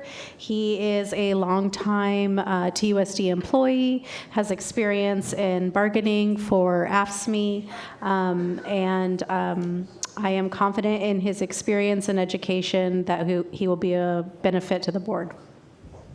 I'll second. Comments, questions from the board? I will be opposing this because the trust board document states requirements for an employee member of the trust board, and I don't believe that Mr. Herron satisfies those requirements. It's absolutely nothing personal about him, but I think that fidelity to the document requires a no vote, at least by me. We did discuss this at the trust board in the public meeting, and I think that, again, that most of the trust board members expressed similar concern, not having met him personally, but based on the requirements in the document. Further comment or question from the board? Ms. Sedgwick. There were 3 names brought forward, and there seemed to be a good bit of disagreement about 2 of those names. I wonder why it was that the 3rd name was not brought forward at the end. It makes it difficult. I feel like this sort of an appointment should have the full competence of the board. And there was another individual who had the background in accounting and in finance that is required by the standards set out for employee trust board, benefits trust board members. Ms. Counts, would you You're talking consider? about there's a third person that wasn't brought forth, or you're talking about the 3 people? This was one person who there was some disagreement about whether or not fulfilled the requirements set out for members of the Employee Benefits Trust Board. One of these people that's listed in the attachments? Yep. Yeah. As far as I know, Mr. Head-On is the only one that is an employee of the district, which was a priority for me in having at least some representation from an employee on our employee benefits trust. And he provides diversity in that everybody else is either a CPA or economist, and so I think it's really important to have the voice of the employees on that board, so he was the only one that fit that requirement. My preference. Yes, the trust board, and again, I'm simply summarizing discussion that occurred in public meeting. I think is supportive of having an employee on the board. It's not a requirement by the trust document. It is something we have sometimes had and sometimes not had. I think the trust board was supportive of that. I think the concern, because I think it is an addition to the diversity of the board in terms of function. I think the concern was simply whether he fulfilled the stipulation in the trust board document about what the credentials of such an employee should be. And Dr. Stegman? Ms. Council. I think if we're looking at an employee that could serve on this board that has experience in finance, the closest we're going to get is somebody that has experience in bargaining. We're not going to find a CPA that is also part of TEA or AFSCME or anything like that. So he is about as close as I think you can get to a qualified candidate that's also an employee. Well, CPA, for clarity, is not a requirement. Most of the members, current members, are not CPAs. What was stipulated in the document is experience with benefits, professional experience with benefits management. Right. In any case, that, I don't want to drag this on Dr. unnecessarily. Stegman, Ms. Grijalva. we did have an employee that was interested in serving in this capacity that was a member of finance and had the expertise you're talking about, and that person is not someone that we're considering at this point. And so we did have a motion and a second, and so I'd like to vote on the item. Any further comment or discussion by the board? All right, then, we'll have a roll. Oh, Ms. Sedgwick, sure. My last comment, I think that this could have been done in a much smoother way and done in a way that we could have actually gotten consensus from the board. I disagree that there are not other members, employees in the district who have the financial background, even potentially CPAs who are teaching in the district. I know one who has just that background, but yeah, so I wish that another option had been taken. Yeah, thank you. Further comment or a question from the board? Then I'll call for a roll call vote on the proposed appointment of Peter Huron to, excuse me, Ms. Sedgwick? I'm very sorry, but I have one more clarifying question. Oh, sure. Is this a one-year appointment? No, all of the trust board appointments are permanent appointments, and so that people serve until either they resign or they are unappointed by the board. Except for the governing board. No, there is no reserved spot for a governing board member. All members are equally permanent appointments. If we look on the public content, your name is listed there, governing board president, one-year term appointed annually. Well, that should be corrected. FYI. There's no separate designation. Well, why would it be there if they're... Well, there have been many instances of incorrect things on our governing board website. That's all I will say. Could we ask Mr. Ross to verify that? We don't need to talk about it like. Not this evening, but I mean, if that's what it says, I don't know why we would say that's not accurate. I absolutely agree with that question. In any case, all of the appointments on the trust board are permanent appointments until the board or the appointee decides otherwise, and that would include Mr. Huron. Any further question or comment on this proposed appointment? Roll call vote, Michelle? Ms. Sedgwick? Is it possible for you to call on me last? I don't think there's any precedent for going in an alternate order. I suppose. We've never done that. There's an order that we always... Ms. Foster, I don't think there's any really issue to discuss here. Then I will Mr. Ross, do start you wish asking to for render an opinion about this? I mean, I'm not aware of anything in policy that speaks to that issue one way or the other. I think policy is silent on that. I was just going to look to see if there was. No, I'm pretty sure policy is silent on that. Okay, then I'll be asking for that a bunch. And in fact, so we have a custom on the board of rotating the order of voting according to the calendar quarter that we are in, so that in the first quarter we start at one point, in the second quarter we start at another point, and so forth, with the board president always voting last. But that has been tradition. It has never been in policy that I'm aware of. So, Mr. Ross, what's your, I don't want to, I think I'll let you pass judgment on Ms. Sedgwick's request. And I want to look in policy before I give an opinion on that. I want to make sure I look at policy before I do that. If you don't. Well, then I will provisionally, That's okay. Dr. Stegman, I'm ready. I just needed another second to think about it. Okay, but I want to say I wasn't necessarily going to rule against your request given the silence of policy. But if you're ready to vote, let's vote. Ms. Sedgwick? Yes. Ms. Counts? Yes. Ms. Foster? Yes. Ms. Grijalva? Yes. Dr. Stegman? No, so that passes 4-1. We move on to item 8. Thank you, Mr. Haran, for your willingness to serve. Yes, and I extend that appreciation too. It was, as I say, it was purely about what I said. Item 8.8, appointment of student member to the TUSD Technology Oversight Committee for 2 terms, the remainder, very short remainder of 2018-19, and for the full year of 2019-2020. Who brought this item? I do not recall the name of the proposed student, which we must, of course, have. So who brought this forward, and who are we nominating? I can tell you, I'm on the committee. I believe it was a committee-initiated item, but the student's name is Leilani Yepes.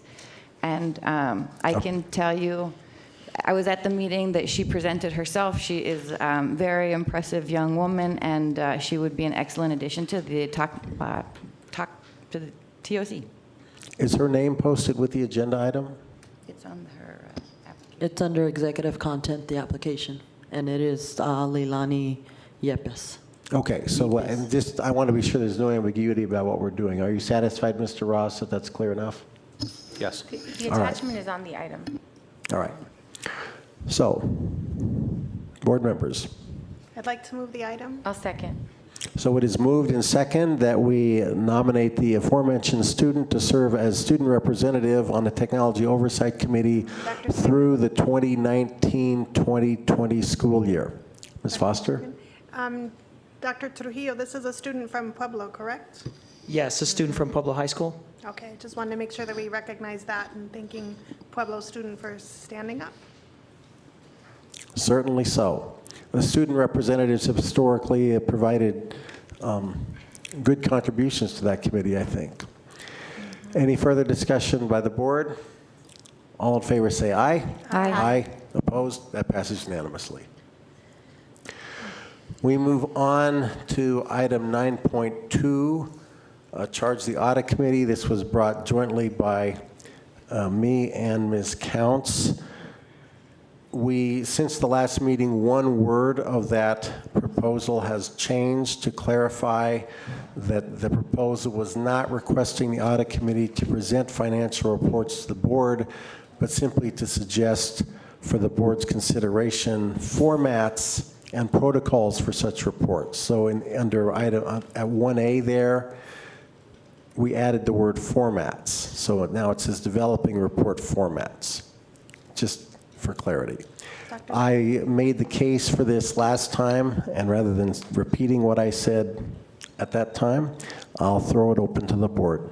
Ms. Grijalva? Yeah, I continue to have concerns about item 2. I think that if we really truly want a comprehensive evaluation of our operations, then it's not something that we should, put onto the audit committee if they have time.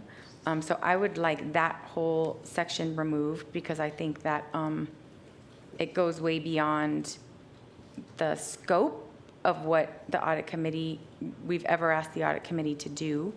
And if they're going to look at performance audits and look at that, that's totally in their purview. But when we open it up to the efficiency of operations, that could be any department. And I think that that is too broad. And so I would feel more comfortable if that number 2 was completely taken out. Dr. Stegman? Ms. Foster. When I met with Dr. Trujillo to our one-on-one where we plan and ask questions and prepare for the meeting this evening, you had some concerns about this item, Dr. Trujillo, and so could you share those with all of us? My remaining concern is on number 1. I'm fully supportive of the audit committee being charged with the development of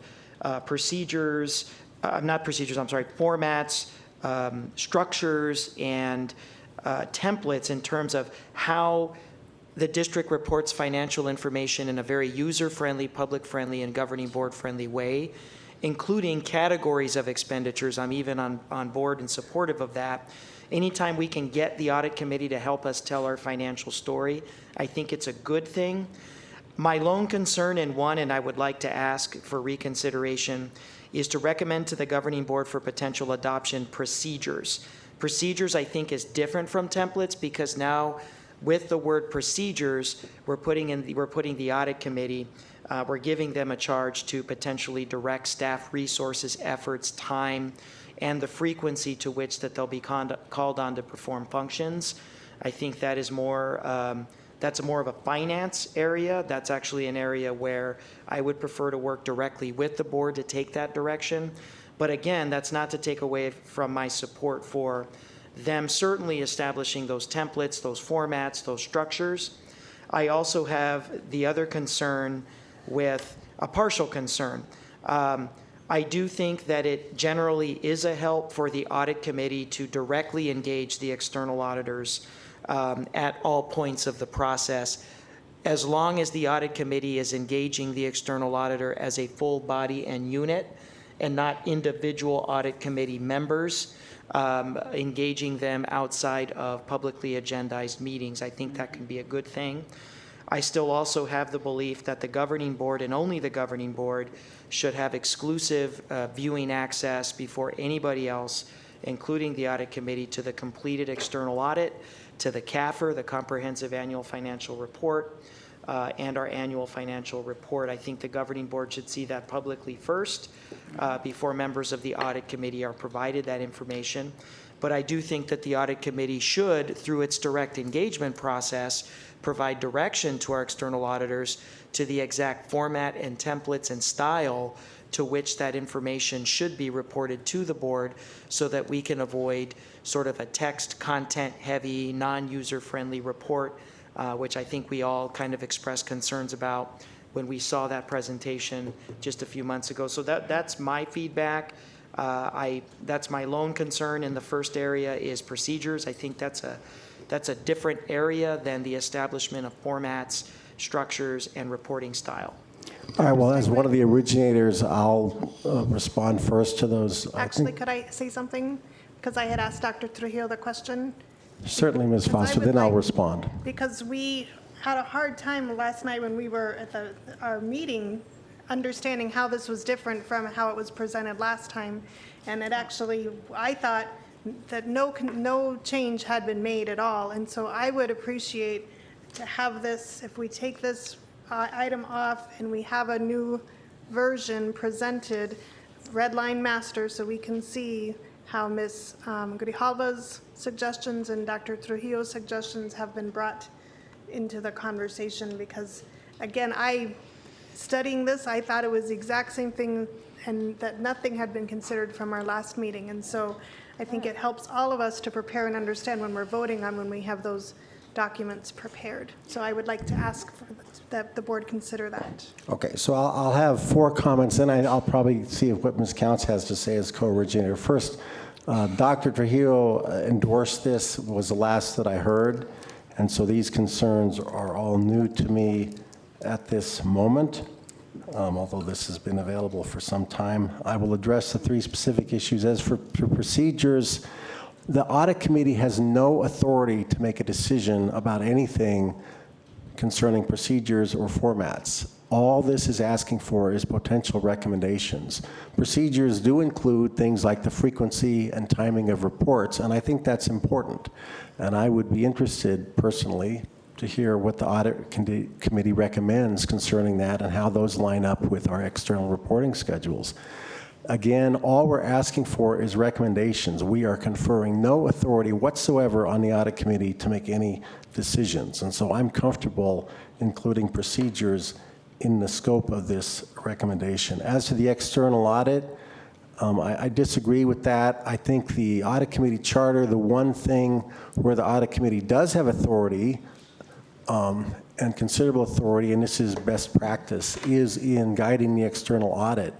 And to say that the audit committee could not see the results of the audit or discuss that with the external auditors before its presentation to the board, I'm not sure whether that directly contravenes the audit committee charter, but it's certainly outside the spirit of the role that the audit committee has in the charter. So I definitely disagree with that.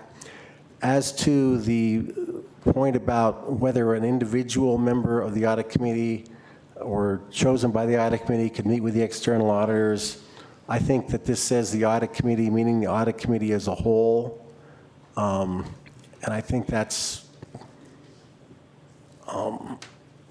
I think it would be the audit committee if the audit, decision about how it conducts that engagement. But this charge refers to the external auditors and the audit committee as an entity. And so I think in some sense that point's already covered. Those are my responses. I'd like to see Ms. Counts, how she feels about this, and then put it to the rest of the members of the board. Yeah, so I am not so concerned with the word procedures, but I am more concerned with the word policy recommendations, which is on the last paragraph of number 1. So the audit committee should feel free to recommend policy changes that would clarify and improve the permanence of improved reporting and procedures. I just think that's going too far. I'm sorry, I'm being stupid here. Where is that again exactly? It's number 1, the last sentence in the last Aid the paragraph. goals and take advantage of that's the last sentence.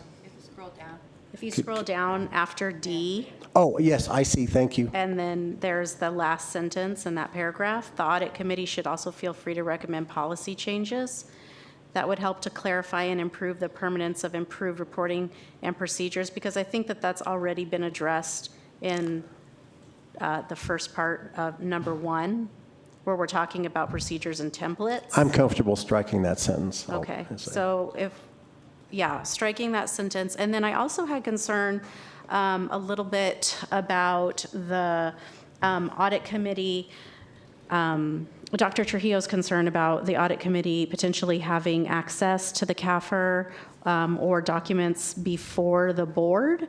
I'm not, I understand that that's a legitimate concern. I have it as well, but I'm not reading that in this policy. So, Dr. Trujillo, are you talking about C1C? And again, I want to reiterate, I'm not opposed to the audit committee directly engaging the external auditors at all phases of the process. I think that's a good thing. It helps to tell the district's financial narrative. I do just have the concern about, and I just want to emphasize, and Dr. Stegeman cleared it up, that the language clearly stipulates that the audit committee as a whole engages them, and I'm satisfied with that. Okay, because that's how I read it. That's how I read it. Yeah. I'm reading it. So I just wanted to get that. And that I think as a matter of practice, I think that it's best for these large reports of this nature, especially when we're talking about the comprehensive annual financial report or the actual executive summary or comprehensive report of the district's external audit. I think it's better that the audit committee, in the very beginning of the process, set the style and the format up front with the external auditors for how that information is to be presented and reported, and that the governing board be the first body, and Right. whether it's publicly in a presentation or whether we do it via email, so that our elected officials can at least have seen it before, and I'm not saying that any member of the audit committee now, but before we want to make sure that we cut off any access to anybody communicating that information to the public before the governing board has seen final reports. So does that how do you feel about that, Dr. Stegman? Well, I have to say I disagree with that. First, the audit committee meets in public, so whenever they are meeting to discuss the CAFR, anybody can go, just like anybody can go when we are discussing it in public. The audit committee exists to advise the board. The CAFR is a highly complex document, and if the audit committee acting as the board's agent is acting as the board's agent specifically in this particular task in the management of the external audit, I'm surprised at this concern. It's the first time I've heard it. And I think to say that if they are managing the process and yet somehow they are not allowed to see the document before the board, whom they are charged to advise, that is strange to me, and I don't understand the motivation. This is a public, should be very transparent document, and I don't see why the board would suffer by having the audit committee's perspective on it. So I'm sorry to disagree with the superintendent, but I really think that is part of their natural charge, and I think that would be best practice. I mean, I'm not sure what bad outcome is going to happen by the audit committee talking with the external auditors about the CAFR. I'm not sure what that concern is reflecting. You know, it's a complicated document. I think that their perspective is valuable. Ms. Dr. Trujillo?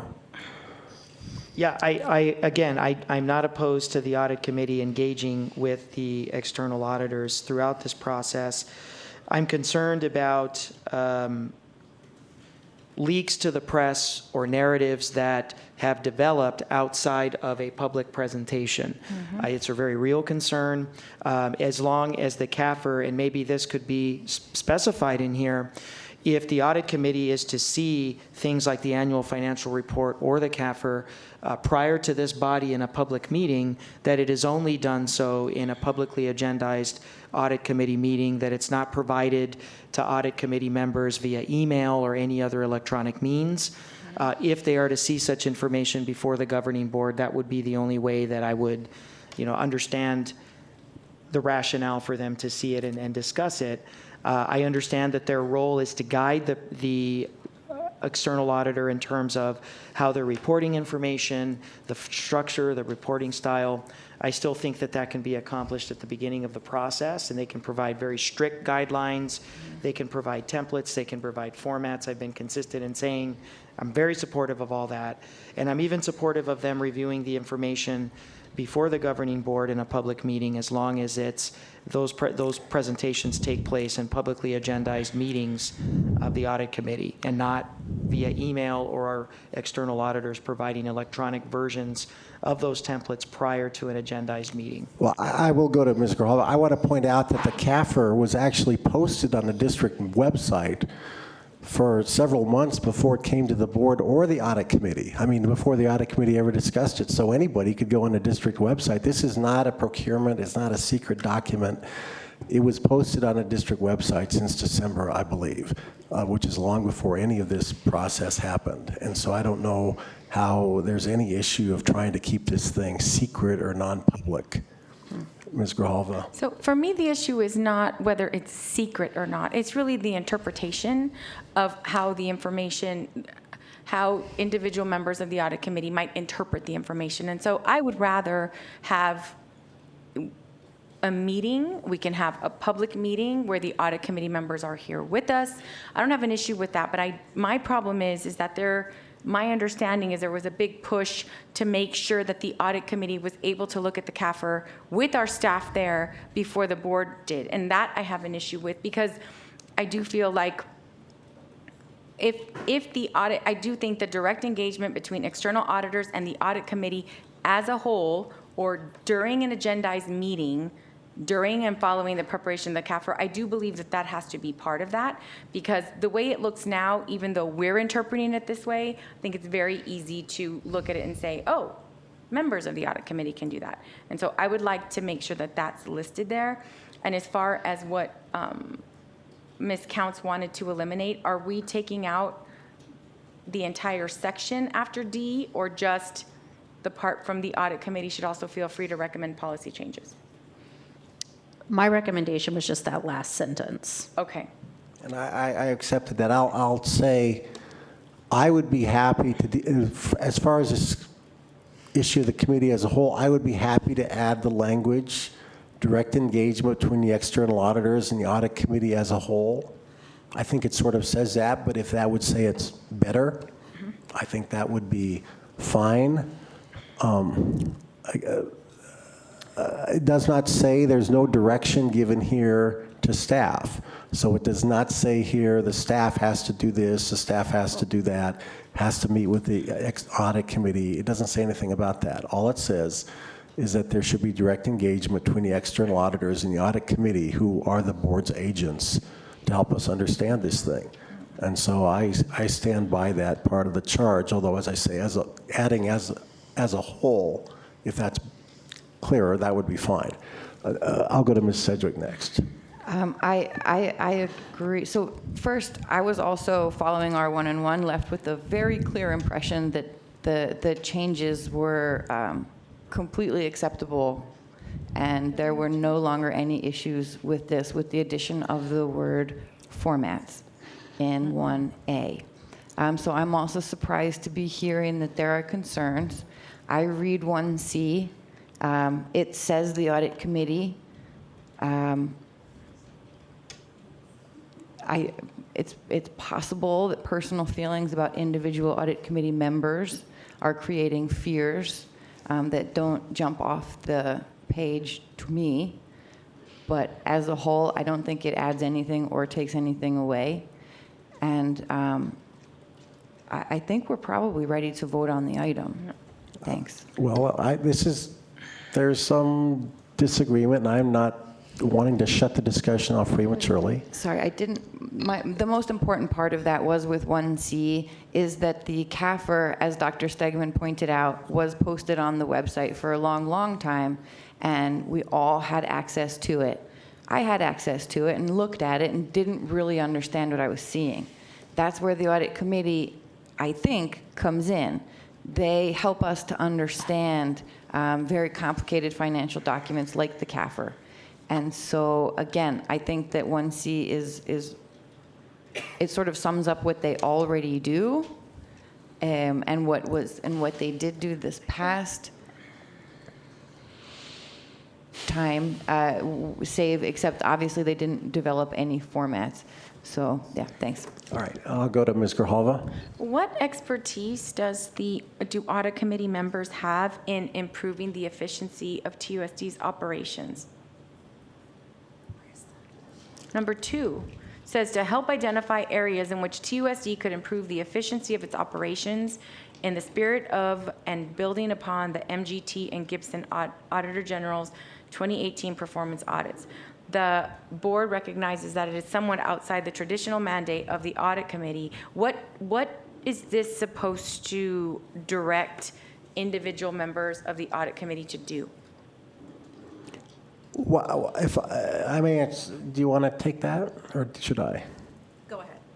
Well, I think it's intentionally trying not to give much direction. The expertise of the audit committee's members varies by member, but I think simply digesting the MGT, those various rather long documents, is something the audit committee is competent to do, and to distill that and discuss with staff what's practical. The board had a little bit of that process, but the board has a lot of other things to do, and I think that the audit committee has a useful contribution to make there, potentially. I'm going to suggest that whenever we get to making motions on this, that we divide the question. I think that's an easy division, and deal with number 2 separately, and vote on it separately. I will propose that. Ms. Grijalva? My issue is this. Right after D, it says, this board recognizes that this is an ambitious charge. And then the next item is we're asking them to look at and help identify areas in which TUSD could improve the efficiency of its operations. I just don't feel like this committee, we weren't looking for this kind of expertise when we were putting this committee together. And this is actually an area where the governing board should have presentations directly, not committee members. And really, I have issue with individual committee members going around with our staff through buildings or whatever the situation is. The thing is, my issue is that it's so vague it could be anything. So I would rather and feel much more comfortable if we eliminate that entire area, this entire thing, or either that or we do, for the audit committee or individual members to come up with some kind of proposal on how their expertise could assist us. But this is very broad, and I am concerned that it's really outside of the scope or mandate of the audit committee. I mean, if they were looking at our performance audits, sitting around as a committee and saying, okay, well, there's this area and this area, maybe we can look at that, and it's during a traditional meeting, that's fine. But operations is huge, and I think that the potential is anywhere. I will say for clarity, the audit committee has absolutely no authority to direct staff to take it on tours or do anything similar. They simply, they don't have that authority. Dr. Stegman? Ms. So Counts. this kind of falls in, what Ms. Grijalva is talking about kind of falls in line with my concern about the policy recommendations. So I do want a clear, a concise summary and the reports that we're talking about for other elements to also include the MGT and Gibson audits, but in that way, so that it's not about recommendations, it's not about ways that we can improve efficiency, but that it's just in a more understandable, clear way. And then we can, through discussion with Dr. Trujillo, with amongst ourselves, figure out how that could be applied into approving efficiency, or give that charge to Dr. Trujillo. But I'm really just looking for more information and not so much in the recommendations of efficiency. So so that we could go a couple ways, we could either revise that text to reflect your comments, or we could simply, for tonight, strike that completely. We can always bring something back later, but we could just I think take that's a that good out. idea, and then we can. All right. Me too. And then, so can I make a motion to strike number 2, strike the last sentence of 1 that starts with the audit committee should also feel free to recommend policy, and then include in 1C audit committee as a whole. Can I? I'll second that motion. Okay. I think that reflects the discussion. And I want to emphasize, this is not, when the audit committee was originally created by a board that preceded me. I mean, I was a member, appointed to be a member, but I wasn't on the board, to help the board and to help the staff. This is not a competitive enterprise. And these are volunteers who want to help the district. And we are simply saying, could you help us with this and make recommendations? It confers upon them no new authority. They cannot make decisions, except very limited decisions in the area of the external audit. Ms. Grijalva. So, and I was a part of the board that created this committee, and the major issue was the fact that we had audits that showed findings, and we were concerned systematically that we wanted an outside group to be able to work with our finance department and look for ways to ensure that those same findings wouldn't come back in the audit for the following year. That was the scope of what was the charge, and it's evolved significantly, and that is my concern, because during the time of the audit, and some of the committee members that are still on the committee right now, we had a significant deficit, huge, that was reported, but we never heard anything from the audit committee. It sort of came up from our then CFO, like all of a sudden, and it was crisis mode. And that's my concern, is that those are the things that I want information about, and I don't want to be, blindsided with really significant financial issues and that has continued to happen. And so when we're changing, expanding the scope, it's like I would rather them just focus on that area, on findings and ensuring that we're where we need to be financially as a district and working with our finance department. I don't want it to be adversarial either, but I don't know that every employee that works with this committee feels like it's a collaborative and supportive environment. Like collegial, I think that in sometimes it can be perceived as at least feeling adversarial, even if that's not the interest of the committee as a whole. Dr. Stegman? Ms. Sedgwick. I'm not, based on those comments, it sounded like there was some contradiction in there.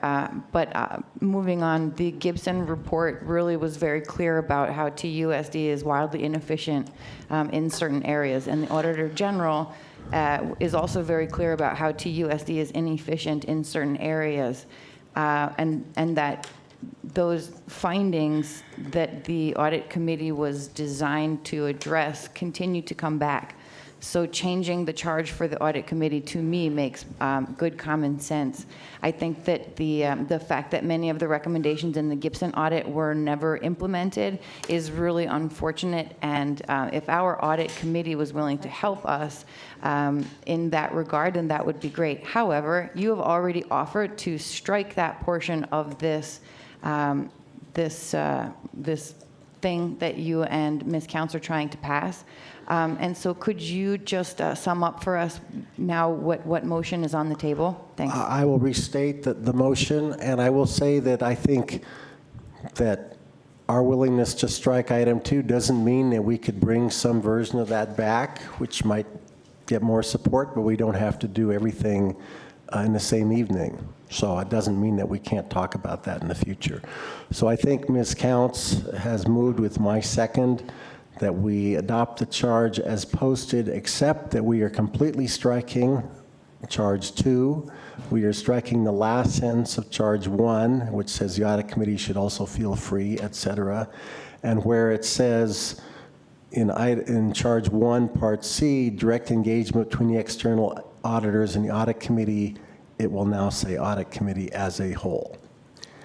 So though it is as posted with those 3 changes. Any further, Dr. Trujillo? Yeah, I'm very supportive of those changes. I want to thank you, Dr. Stegeman. And I want to clarify, I was never in opposition, and I'm not in opposition to the C. I was only seeking clarification. That clarification has been provided. I do appreciate that.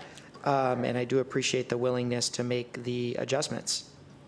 Thank you, sir. I really think Ms. Counts and I are trying to chart a path forward that will be to everyone's benefit over the long run.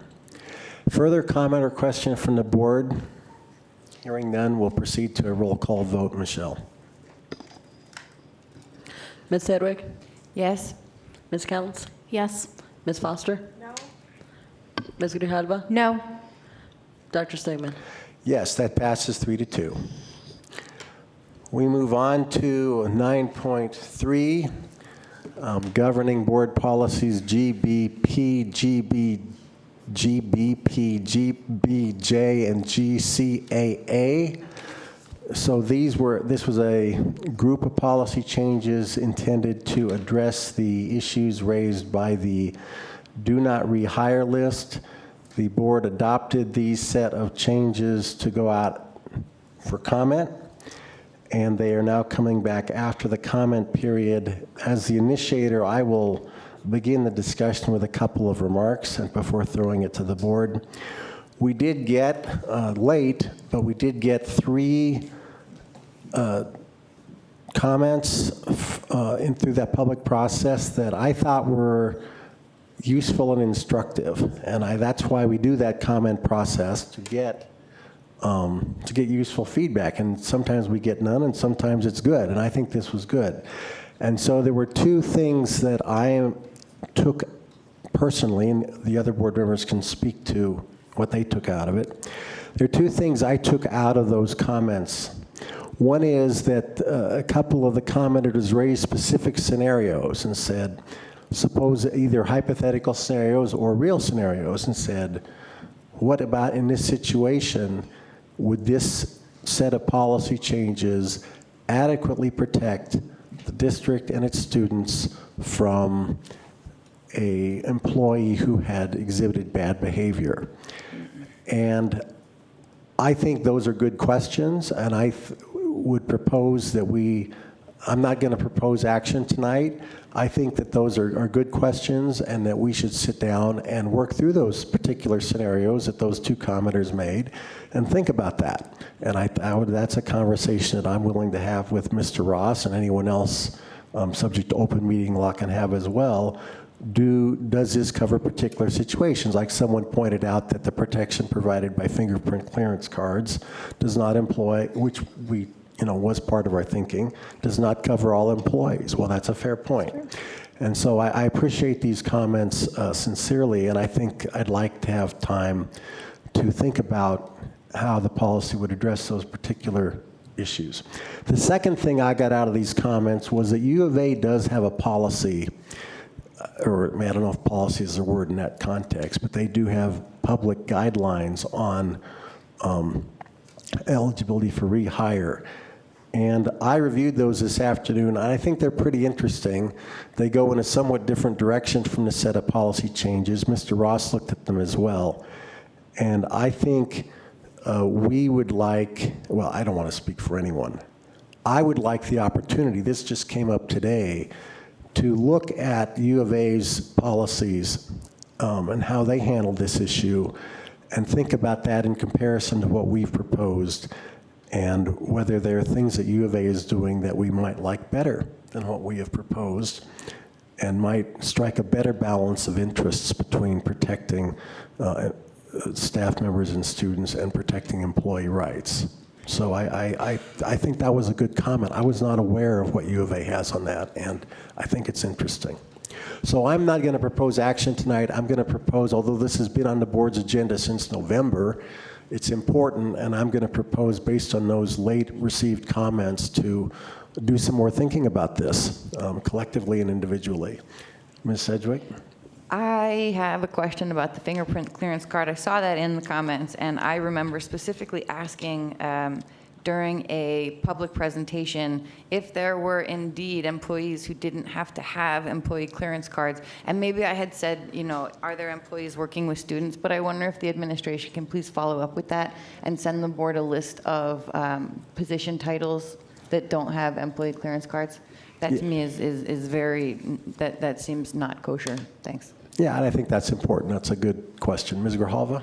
I just provided Mr. Ross and Dr. Trujillo with the name of an individual employee that I'd like them to do a check on. And if that person is no longer an employee of the district, but did do something, hurt one of our students, and was immediately gone, and so I'm going to ask our staff to look in and see when that person was separated and what it looked like. But it's those situations specifically. If we don't report that, if they just resign and walk away, they're eligible for rehire somewhere else.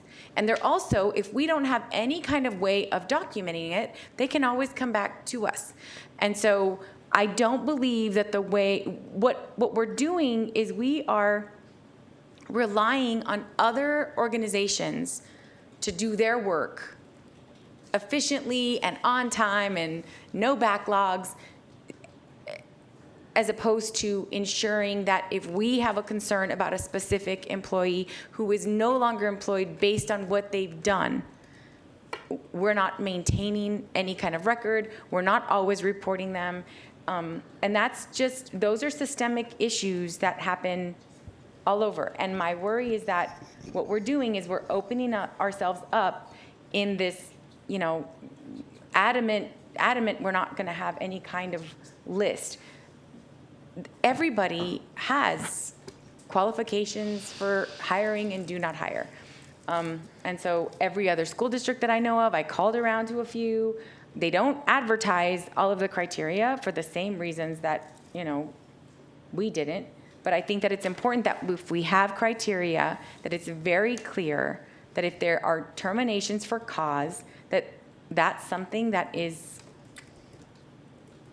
stays within our system.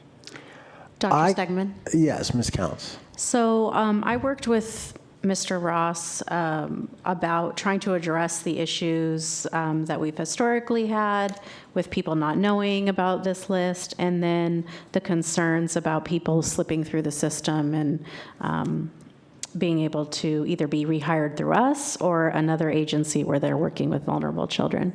So if Dr. Stegman, you're pulling this so that we can continue the discussion, I would really request that everybody up here look at what Mr. Ross and I have come up with and see your thoughts and feelings about that, and if there's anything that could be improved upon that. And I would be happy to bring that. And I want to say I appreciate the effort that you and Mr. Ross put into that. I haven't actually had a chance to read it yet because it just went up today.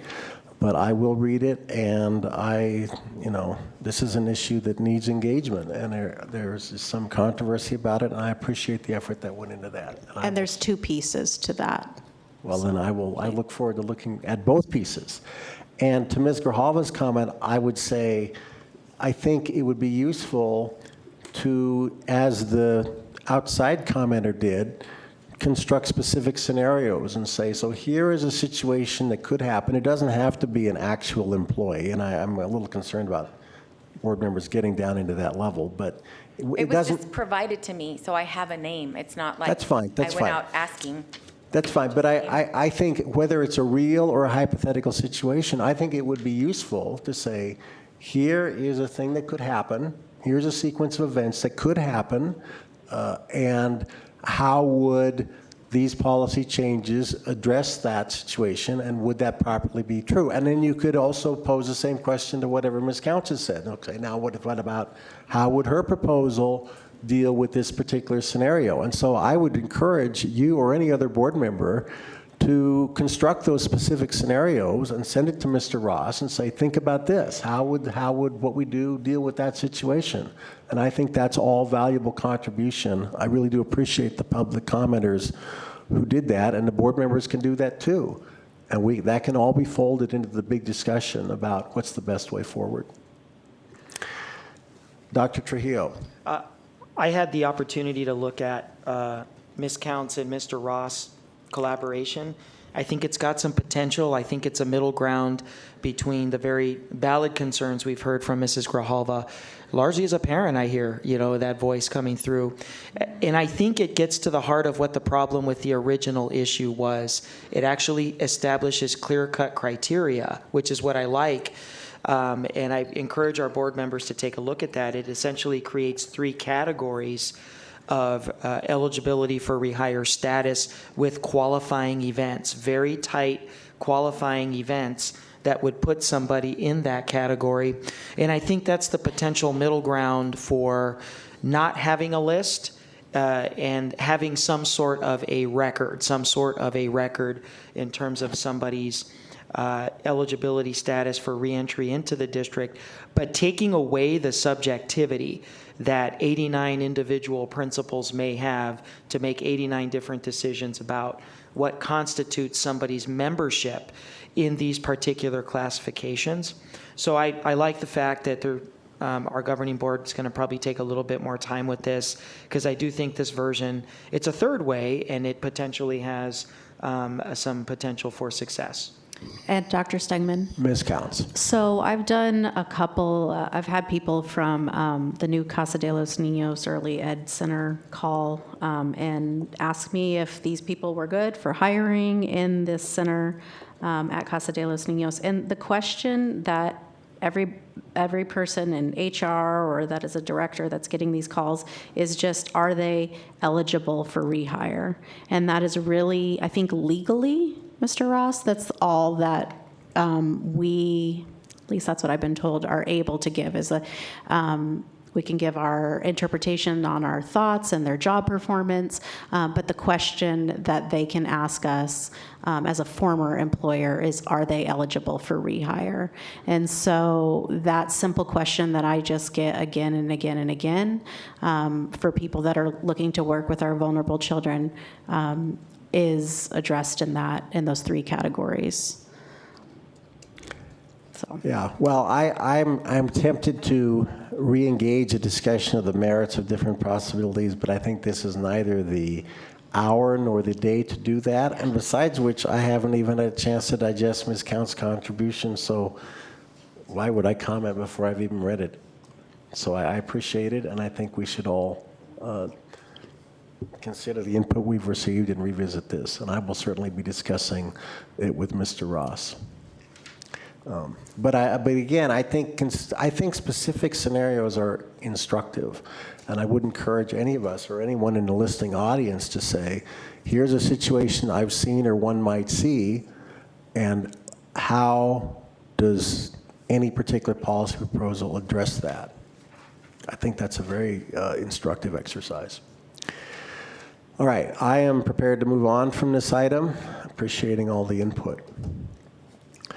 We go to information items now, unless I'm mistaken.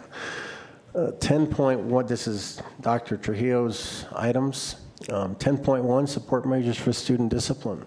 Sir.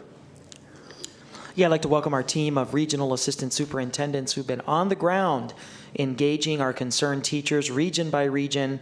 I mentioned at the report out that we've done some very deliberate engagement with some very frustrated staff members that have voiced concerns, strong concerns about disciplinary conditions. And tonight we want to talk about the results of that feedback. And if I can ask our team also just at the end, kind of also just give a little bit of a summary of what we found when we followed up with the very same teachers about a week ago to kind of recap our suggested action steps. Thanks. I don't think I need to introduce the team, but Governing Board President Stegeman, Governing Board members, Dr. Trujillo, Mr. Ross. What we wanted to do was give you an overview of the regional discipline forums that took place on January 24th. Each of the regionals had a forum at one of the schools in their region. And at that forum, we asked a series of questions. We invited some teachers from our schools, and what we wanted to do was we wanted to bring in those teachers that had the most concerns in regards to discipline on their campuses. So we had a pretty good turnout at all of our regional forums, and we asked them. We initially asked them the question: does your site have a discipline flow chart?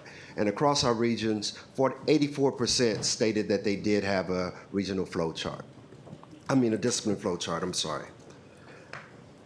The next question that we asked was, does your school have a referral process? 80% of those participants said their school had a referral process. And those schools that stated that they didn't have a referral process, one of the things that we did as we went out and visited our schools is we wanted to make certain that there was a referral process on campus. And we wanted to make certain that those referral processes the teachers had access to those referral process. We wanted to make certain that their discipline flow charts were posted on their campuses as well.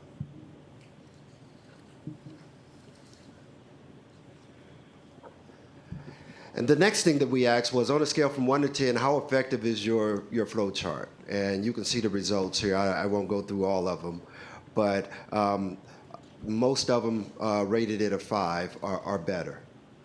All right.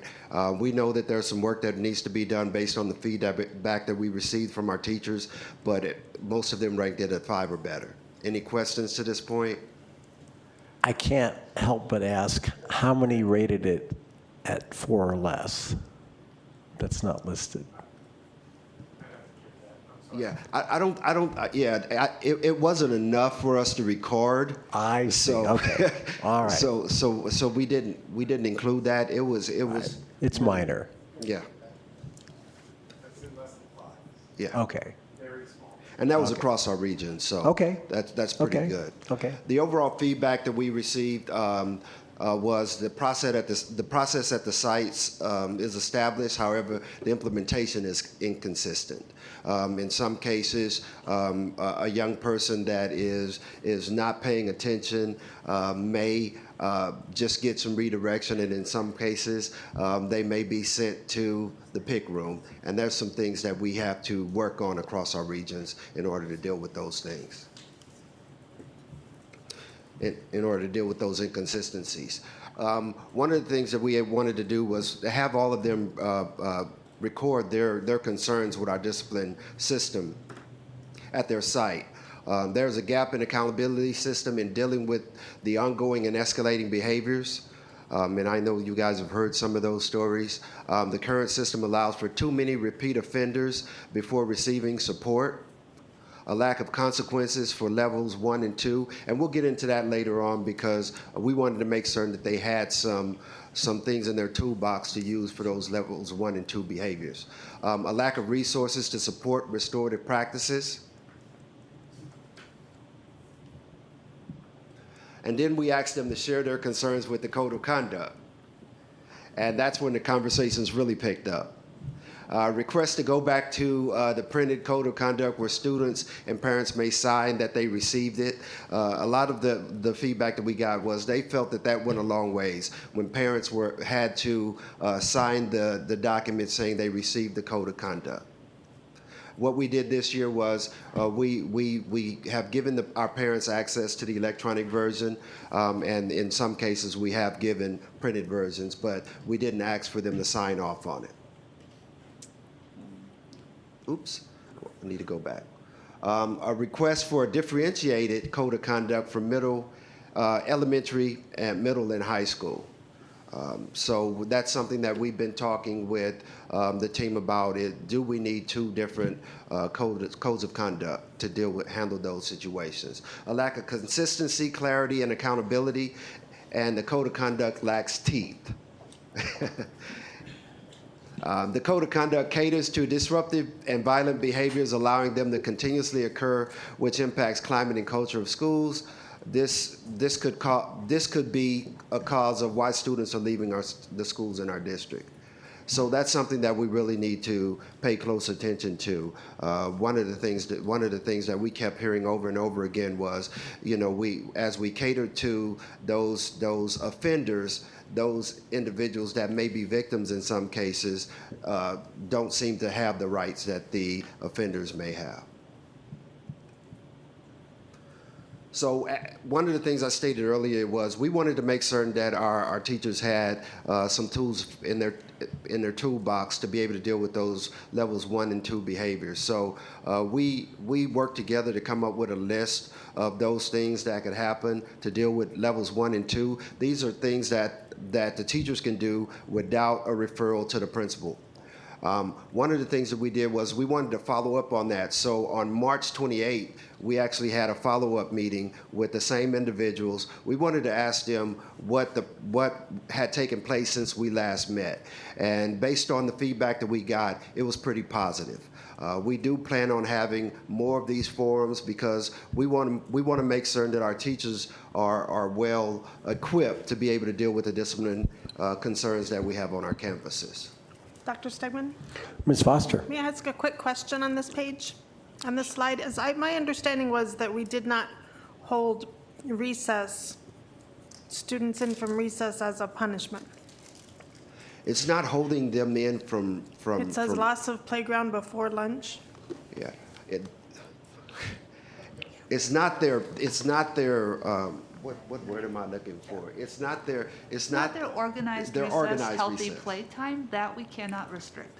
So as long as our school is honoring the policy and we still have kiddos participating in that, we can't keep them out of bowl. So if a child is getting their organized recess, healthy play during the day, then they can have a lunch detention and be held out of that. The other thing that this doesn't mention is the lunch detention can be a 5-minute stay back and finish your work, come in a 5-minute early. So we're not always talking about the whole period, especially with little kids. Because I think that just contributes to more misbehavior.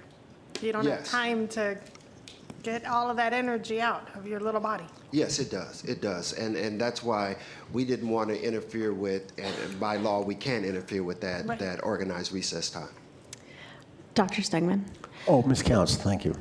So I don't think that consistently at our elementary schools that our policy is currently being followed with recess at every site. And there's some wonderful schools and doing great things, but I can speak from firsthand experience that it's not always being followed. So I'm just concerned with the loss of playground before lunch and the delayed recess, because I think statewide, really, there is this push for nationally increased recess, Yes. actually internationally, and how that's related to behaviors. And because we're not already consistently following that policy, at least K through 5 or K through 6, I would be really hesitant to support those two because for that reason. Okay. So. And as regionals, that's one of the things that we want to make certain as we go out and visit our schools is that we are consistently following the policies of the school district. Which two again? I'm sorry. The loss of playground before lunch and the delayed recess. Okay. And so Ms. Foster just let me know that we're not voting on this, that this is just already in practice. But I would just ask staff to really look at that, because I do know as a parent that it's not consistently where we're at policy-wise with our recess time. All right, thank you. Dr. Trujillo, did you want to add something? Yeah, this is not an item of voting. Board direction matters, right? So if we're seeing that there's some concerns, we can certainly sufficiently, region by region, redirect as necessary in terms of the recess issue. Well, let me just add, I'm not sure what my feeling is about that, so I think we're not giving any particular board direction at this time. And I think the overall purpose of this, Board President Stegman, the overall purpose of this is to give our teachers options. That's what we were looking to do. We had a lot of frustrated teachers that didn't know exactly what to do with those level 1 and 2 behaviors, and we wanted to make certain that we gave them some options. After our last forum, we actually have more of those options because we had more teachers giving us feedback about some of the things that they're currently doing on their campuses. Ms. Sedgwick? Yes, I had heard from teachers previously that they didn't believe that they were allowed to hold a lunch detention or before or after school detention. So this is a change, I think, in the right direction. It gives our teachers a little bit more authority or autonomy, which is very nice that they have these options. I'm going to very quickly go through the whole presentation. So I think that it's great that there's 84% of the teachers who knew about the discipline flow chart, and then 80% who, they know the referral process. I wonder what happens with the other, 20 to 25%. You work with them to make sure that those things are in place. Yes. Great. And then I don't want to be overly critical, but I think 5 is pretty bad. So I think 7 and above is more acceptable. Just I think of a 5 as being 50%, which is technically failing. But good to know that there are teachers are happy. I think the best part from those discipline forums, as far as I know, as far as I've heard from teachers, is just their ability to speak and be heard. Yes. And just to know that someone is listening to their concerns and you're going to work together to figure them out. It's not going to happen overnight, which I think we all want it to fix it or it to be fixed now. I really, really like the idea of dividing the code of conduct into an elementary, middle, and high school thing, and I had mentioned that before, and so hopefully that's something that we will consider going forward. And then also potentially, I wonder if how parents or teachers, et cetera, would feel about not printing out the entire code, but maybe just printing out a letter that asks for a signature that says I've read the code, so it's available online. And if they request a printed code, maybe it's just in 2019. It seems like it's time to stop printing stuff, but I could be wrong. Thank you. Ms. Grava? Yeah, what we talked about before was checking a box, or when we go in and have to sign anything to say, yes, I've heard about the code of conduct, I know where it is, like anything like that. Because what frustrates me when I'm registering 3 children and I have to sign the same paperwork in triplicate is that it's just a lot of paper, and I don't even know if anyone ever looks at it again after I finish it. But what is loss of participation in extracurriculum? Like, what examples? Like, what is that? It all depends on what the event is. I know that there's been some instances where a young person may have committed an infraction and they're not able to participate in something that is going on with the school, such as, I don't want to say an athletic program, but a dance. I know that we had a situation at one of our schools where a young person did something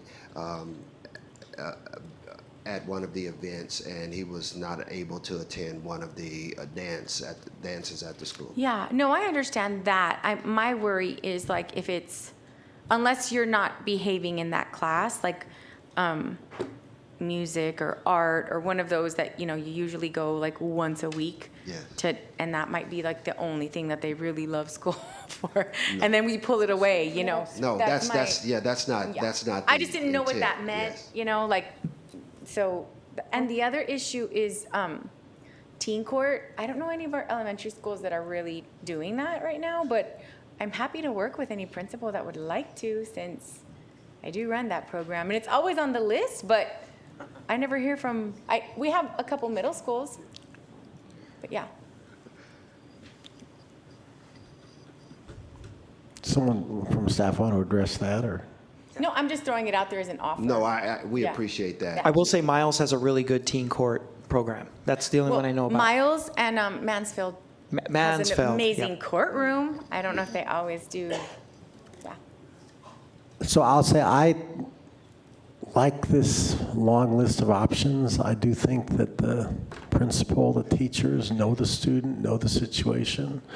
And there's a whole lot of things that might not make sense for a student. Either the impact would be too devastating, or maybe it wouldn't be effective, and that if they have a whole lot of options, they can exercise due judgment. And I like the idea of leaving that kind of decision to the site level. Dr. Trujillo. Now, for accountability purposes, we're going to be asking our Student Relations Director, Mr. Dan Bailey, who will be up here shortly to do his long overdue discipline presentation. But we also want to make sure that we're inspecting what we expect. And though we've given autonomy to sites, our Student Relations Department will be walking around in schools and just checking and saying, okay, what have you chosen? What have you implemented? How's it working? How are you communicating with teachers? If you've chosen the buddy teacher program, how's it implemented here? Have teachers had feedback? So it's not just meeting with the teachers, it's not just listening to them, it's not just following up with them and asking how they think things are going. We're also going to get out there and make sure that systems are in place and that we're not being super exclusionary about things. I did have a little bit concerns about extracurriculum and wanted to make a separation between music and sports. And so it's not like we're going to take the band student and now you can't perform. It's just like Ernest said, it's the dance, it's the movie day, if there's a school-wide privilege that we're going to be working on. Because this is probably the most dominant theme that we have heard from our teachers is the dangerous stuff, the level 4s and 5s. The campus teams are pretty good at that. It's when I have the repetitive everyday stuff in my classroom and the student continues to show up and we don't have any visible, like there's not visible something happened, there was some sort of an accountability measure. So I just wanted to make sure we added that piece about Mr. Bailey and his team kind of doing the final quality control on the ground. I have a question, Dr. Segman. Ms. Counts, sure. The flow charts, are those uniform across the schools? Or it seems, It depends on the campus. Okay, so it's not a district 1010 created thing, it's an individual site It's individual flow chart? site-based, yes. Okay. So I'm wondering if that 15% is just because it hasn't been done, or maybe it's the communication and getting it to the teachers. Okay. And then I had the PBISworld.org.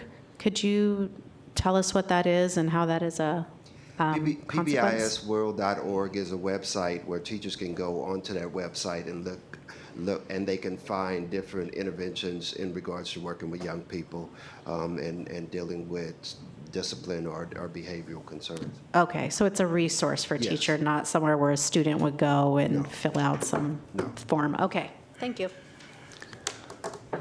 Please.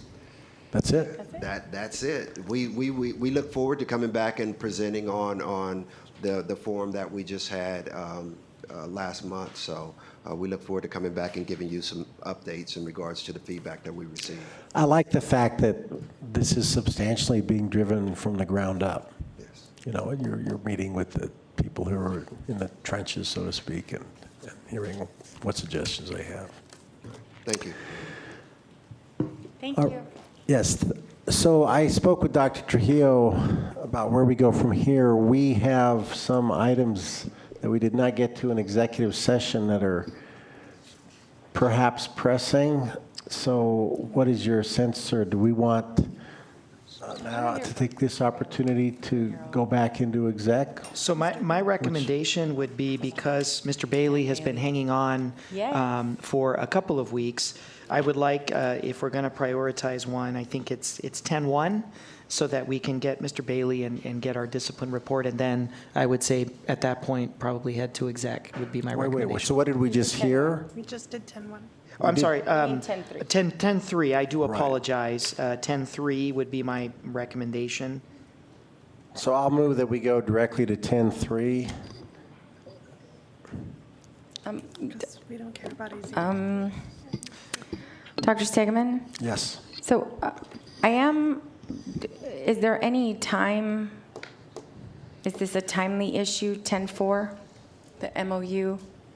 And I don't think that would be too complicated. I'm just doing it out there. But I Well, don't. it's not an action item. I'm just saying, Okay. superintendent needs direction I'll on certain second items. 10-3. Okay, thank you. Discussion? All in favor, say aye. Aye. Aye, opposed. So we will go directly to item 10-3. Dr. Trujillo.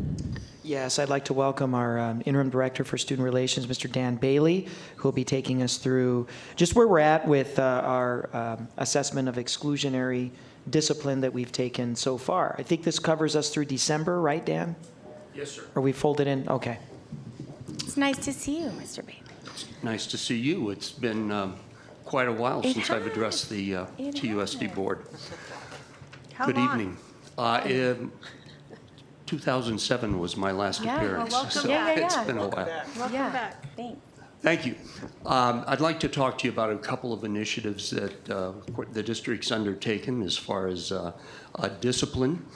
Talk to you some about exclusionary consequences. As I'm sure you all know, TUSD is committed to ensuring that consequences that remove students from the classroom are always a last resort, and that we've applied appropriate classroom interventions prior to taking those steps, and that those interventions have been attempted and that they have also that they've failed, or that the seriousness of the incident warrants an exclusionary consequence. You all are aware, I'm sure, of our two initiatives, PBIS and restorative practices. These are two programs that we use to promote positive behaviors that are conducive to learning. Our PBIS is positive behavior intervention supports. It's a way for schools to encourage and support good behavior. The underlying premise of PBIS is that students learn about behavior the same way they learn reading or math or science. And a hallmark of our PBIS schools are that everyone knows what appropriate behavior is. Also, we have our restorative practices. Restorative practices is an approach that sees relationships as central to learning, growth, and a healthy school climate. This builds school climate and addresses student behaviors that foster belonging rather than exclusion, social engagement rather than control, and meaningful accountability and punishment. We have 5 levels of consequences in the Student Code of Conduct. Levels 1 and 2, exclusionary consequences are not permitted there. Generally, the teacher takes care of these consequences, these interventions in the classroom. Levels 4 and 5 are the more serious consequences. Our administrators take care of these generally. And level 3 is the area that can go either way. Exclusionary consequences are permitted to protect student, public, or staff safety, or where student misbehavior is ongoing and escalating, and the district has first attempted and documented the types of interventions used in PBIS and or restorative practices. I'd like to share with you now some data that we have. Well, this is our exclusionary consequences chart. I'm going to skip this and go on into the data piece.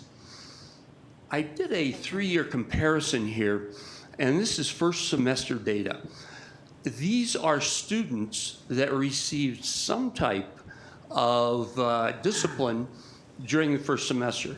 As you can see in 2016, 2017, we had over 2,213 students that received a discipline. That number dropped dramatically in 2017-18 to 1,557. And in 2018-19, it's up slightly to 1,715. We've broken that down by ethnic group. I'm pleased to say we're making some progress with our African Americans and our Hispanic students. We still are having some issues, though, with our Native American population. Our next chart is a 3-year comparison of students involved in at least one incident of exclusionary discipline during the first semester. And as you can see, across the board, we're improving. We had over 3,000 incidents in 2016, 2017. That has been reduced this year to a little over 1,600.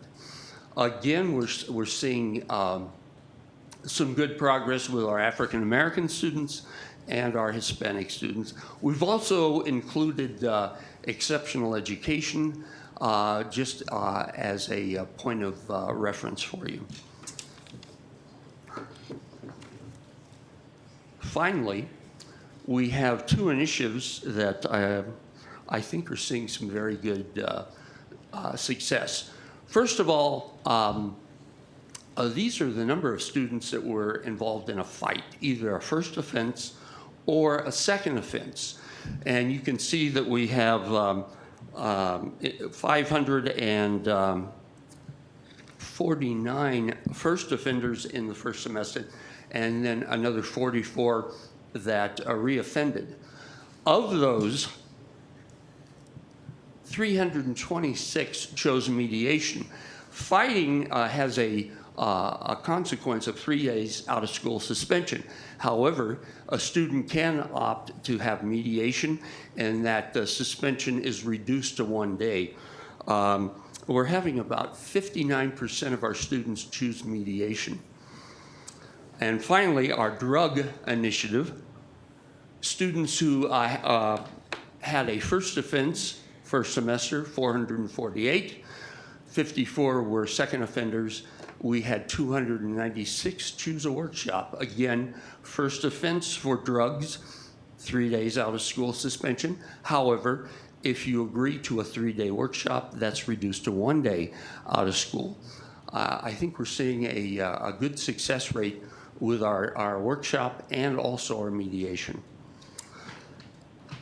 Does anybody have any questions? Ms. Grijalba? What would be helpful to me when we're looking at these comparisons is if we could also get the total population. So how many African American students do we have in the district? And then compare it to how many students are getting suspended, and then like just percentages. Because just roughly, while the numbers are going down, the percentages are staying roughly the same. Yes, and that's ma'am. kind of, and I just want to know, like, you know, we're talking 345 African American students in 1819 out of how many? Just so we can get an idea, because I think that that would also be really helpful when we're talking about, because there's, differing opinions on, we were getting very, some people have the impression that, our discipline needs to be tougher, have more teeth to it or whatever. But I think that what this will show us is that we're still have an overrepresentation of children of color. Yes, ma'am, and I agree with that. We have a little over 9,000 African American students registered. Okay. I'm sorry, 4,000 African American students registered in the district. They make up about 9.5% of our population. Yeah, and they're higher. Okay, thank you. Ms. Sedgwick. Thank you very much for the presentation. It was very interesting. One of the concerns that was in the district when I first came onto the board was that some of the numbers that the district portrayed were not accurate, and that was in part because administrators were, for whatever reason, not always reporting accurate numbers, and perhaps they didn't really know what was going on because the teachers weren't telling them. But that does happen where teachers are sort of encouraged to not report offenses because then they look like they're bad classroom managers. And so, this does happen in some environments. And I wonder if there's anything that the department is putting in place to make sure that teachers are accurately reporting, and yet they're not going to be, blamed, but instead they'll just be appreciated for giving accurate numbers. Yes, ma'am. Ms. Sedgwick, we visited since I started this position. We visited our 36th school today. What I have found is that teachers are not intentionally misreporting. Administrators are not intentionally misreporting. There is, though, some difficulty inputting data. As you know, we have two systems, Clarity and Synergy. There seems to be some confusion among teachers and administrators. What do I use? When do I use it? What we've done when we've gone out to the schools is we've stopped right there and we've instructed in how to use Clarity, how to use Synergy, where you put your level 1 and 2 interventions, where you put 3, 4, and 5, how you document this, how to get a more accurate report. We've also had training with our deans, our ISI teachers, the people who are the real users of Clarity and Synergy. And I feel that we've identified a problem and we're moving towards a solution there. That's great. Thank you very much. Other comments, Ms. Foster? And I share some of Ms. Sedgwick's concerns because I'll just be blunt. I've heard people say we can't report our African American and our Hispanic students who are having concerns because everybody does feel this pressure for the numbers game. And so what would be helpful for me, if it's possible, is to have some sort of a qualitative report. I would love to hear from some students, or they don't have to come, but some anecdotes of how did the restorative practice help really redirect and change and help that student learn and better their life because of that intervention and that work. Or with PBIS as well, because I know I get the numbers game, and I get that's important goals that we have to work towards, but I don't want us to lose focus on the power of the program and the power of those relationships. And I'd love to hear some, like I said, some qualitative stories about how this new focus on redirecting and keeping kids in school and helping them learn rather than punishments and justice, right? Because justice means different things to different people. I'd be interested in hearing some of those stories. Yes, ma'am. I can tell you that we've gone out to schools, we've talked to students, and sought out their input into the code of conduct. Many of these students have talked about restorative conferences, restorative circles, and have given me stories where those have worked.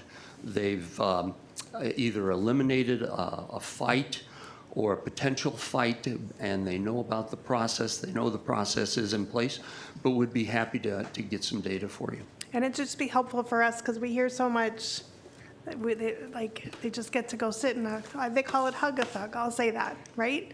And to combat those kind of attitudes that can still persist, I would love to be able to say, but there's this story, and there's this story where those circles really did impact a young person or young people that we know of. Yes, ma'am. Thank you. Ms. Grahava. Are you looking at site-by-site incidents and like maybe some administrators or teachers are like have spikes or lower and like what they're doing different? We do. We collect data. We actually look at data on a weekly basis. Okay. We put together a monthly report, which we share with our regional superintendents. In that, we give them a school-by-school report. So they have that data. We also do a quarterly report for them where we collate that data, and we do that also on a school-by-school basis.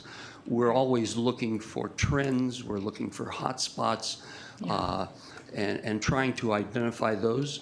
When we go and we speak with our principals and we're making these site visits, we talk to them about data too and how they're using that. And just to follow up, are you looking at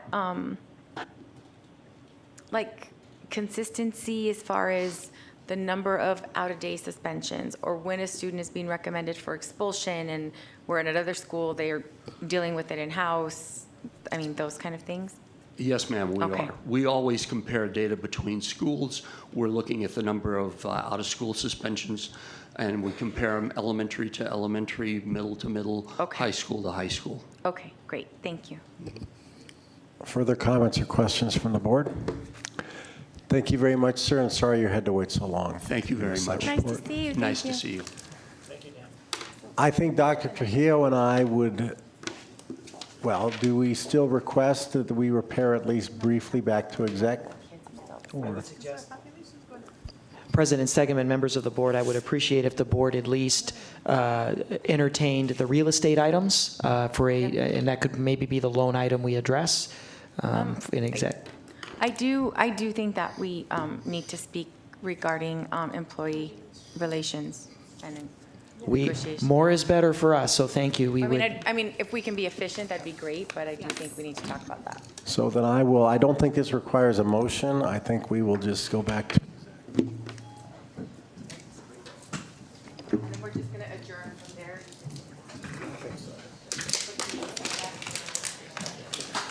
Good point.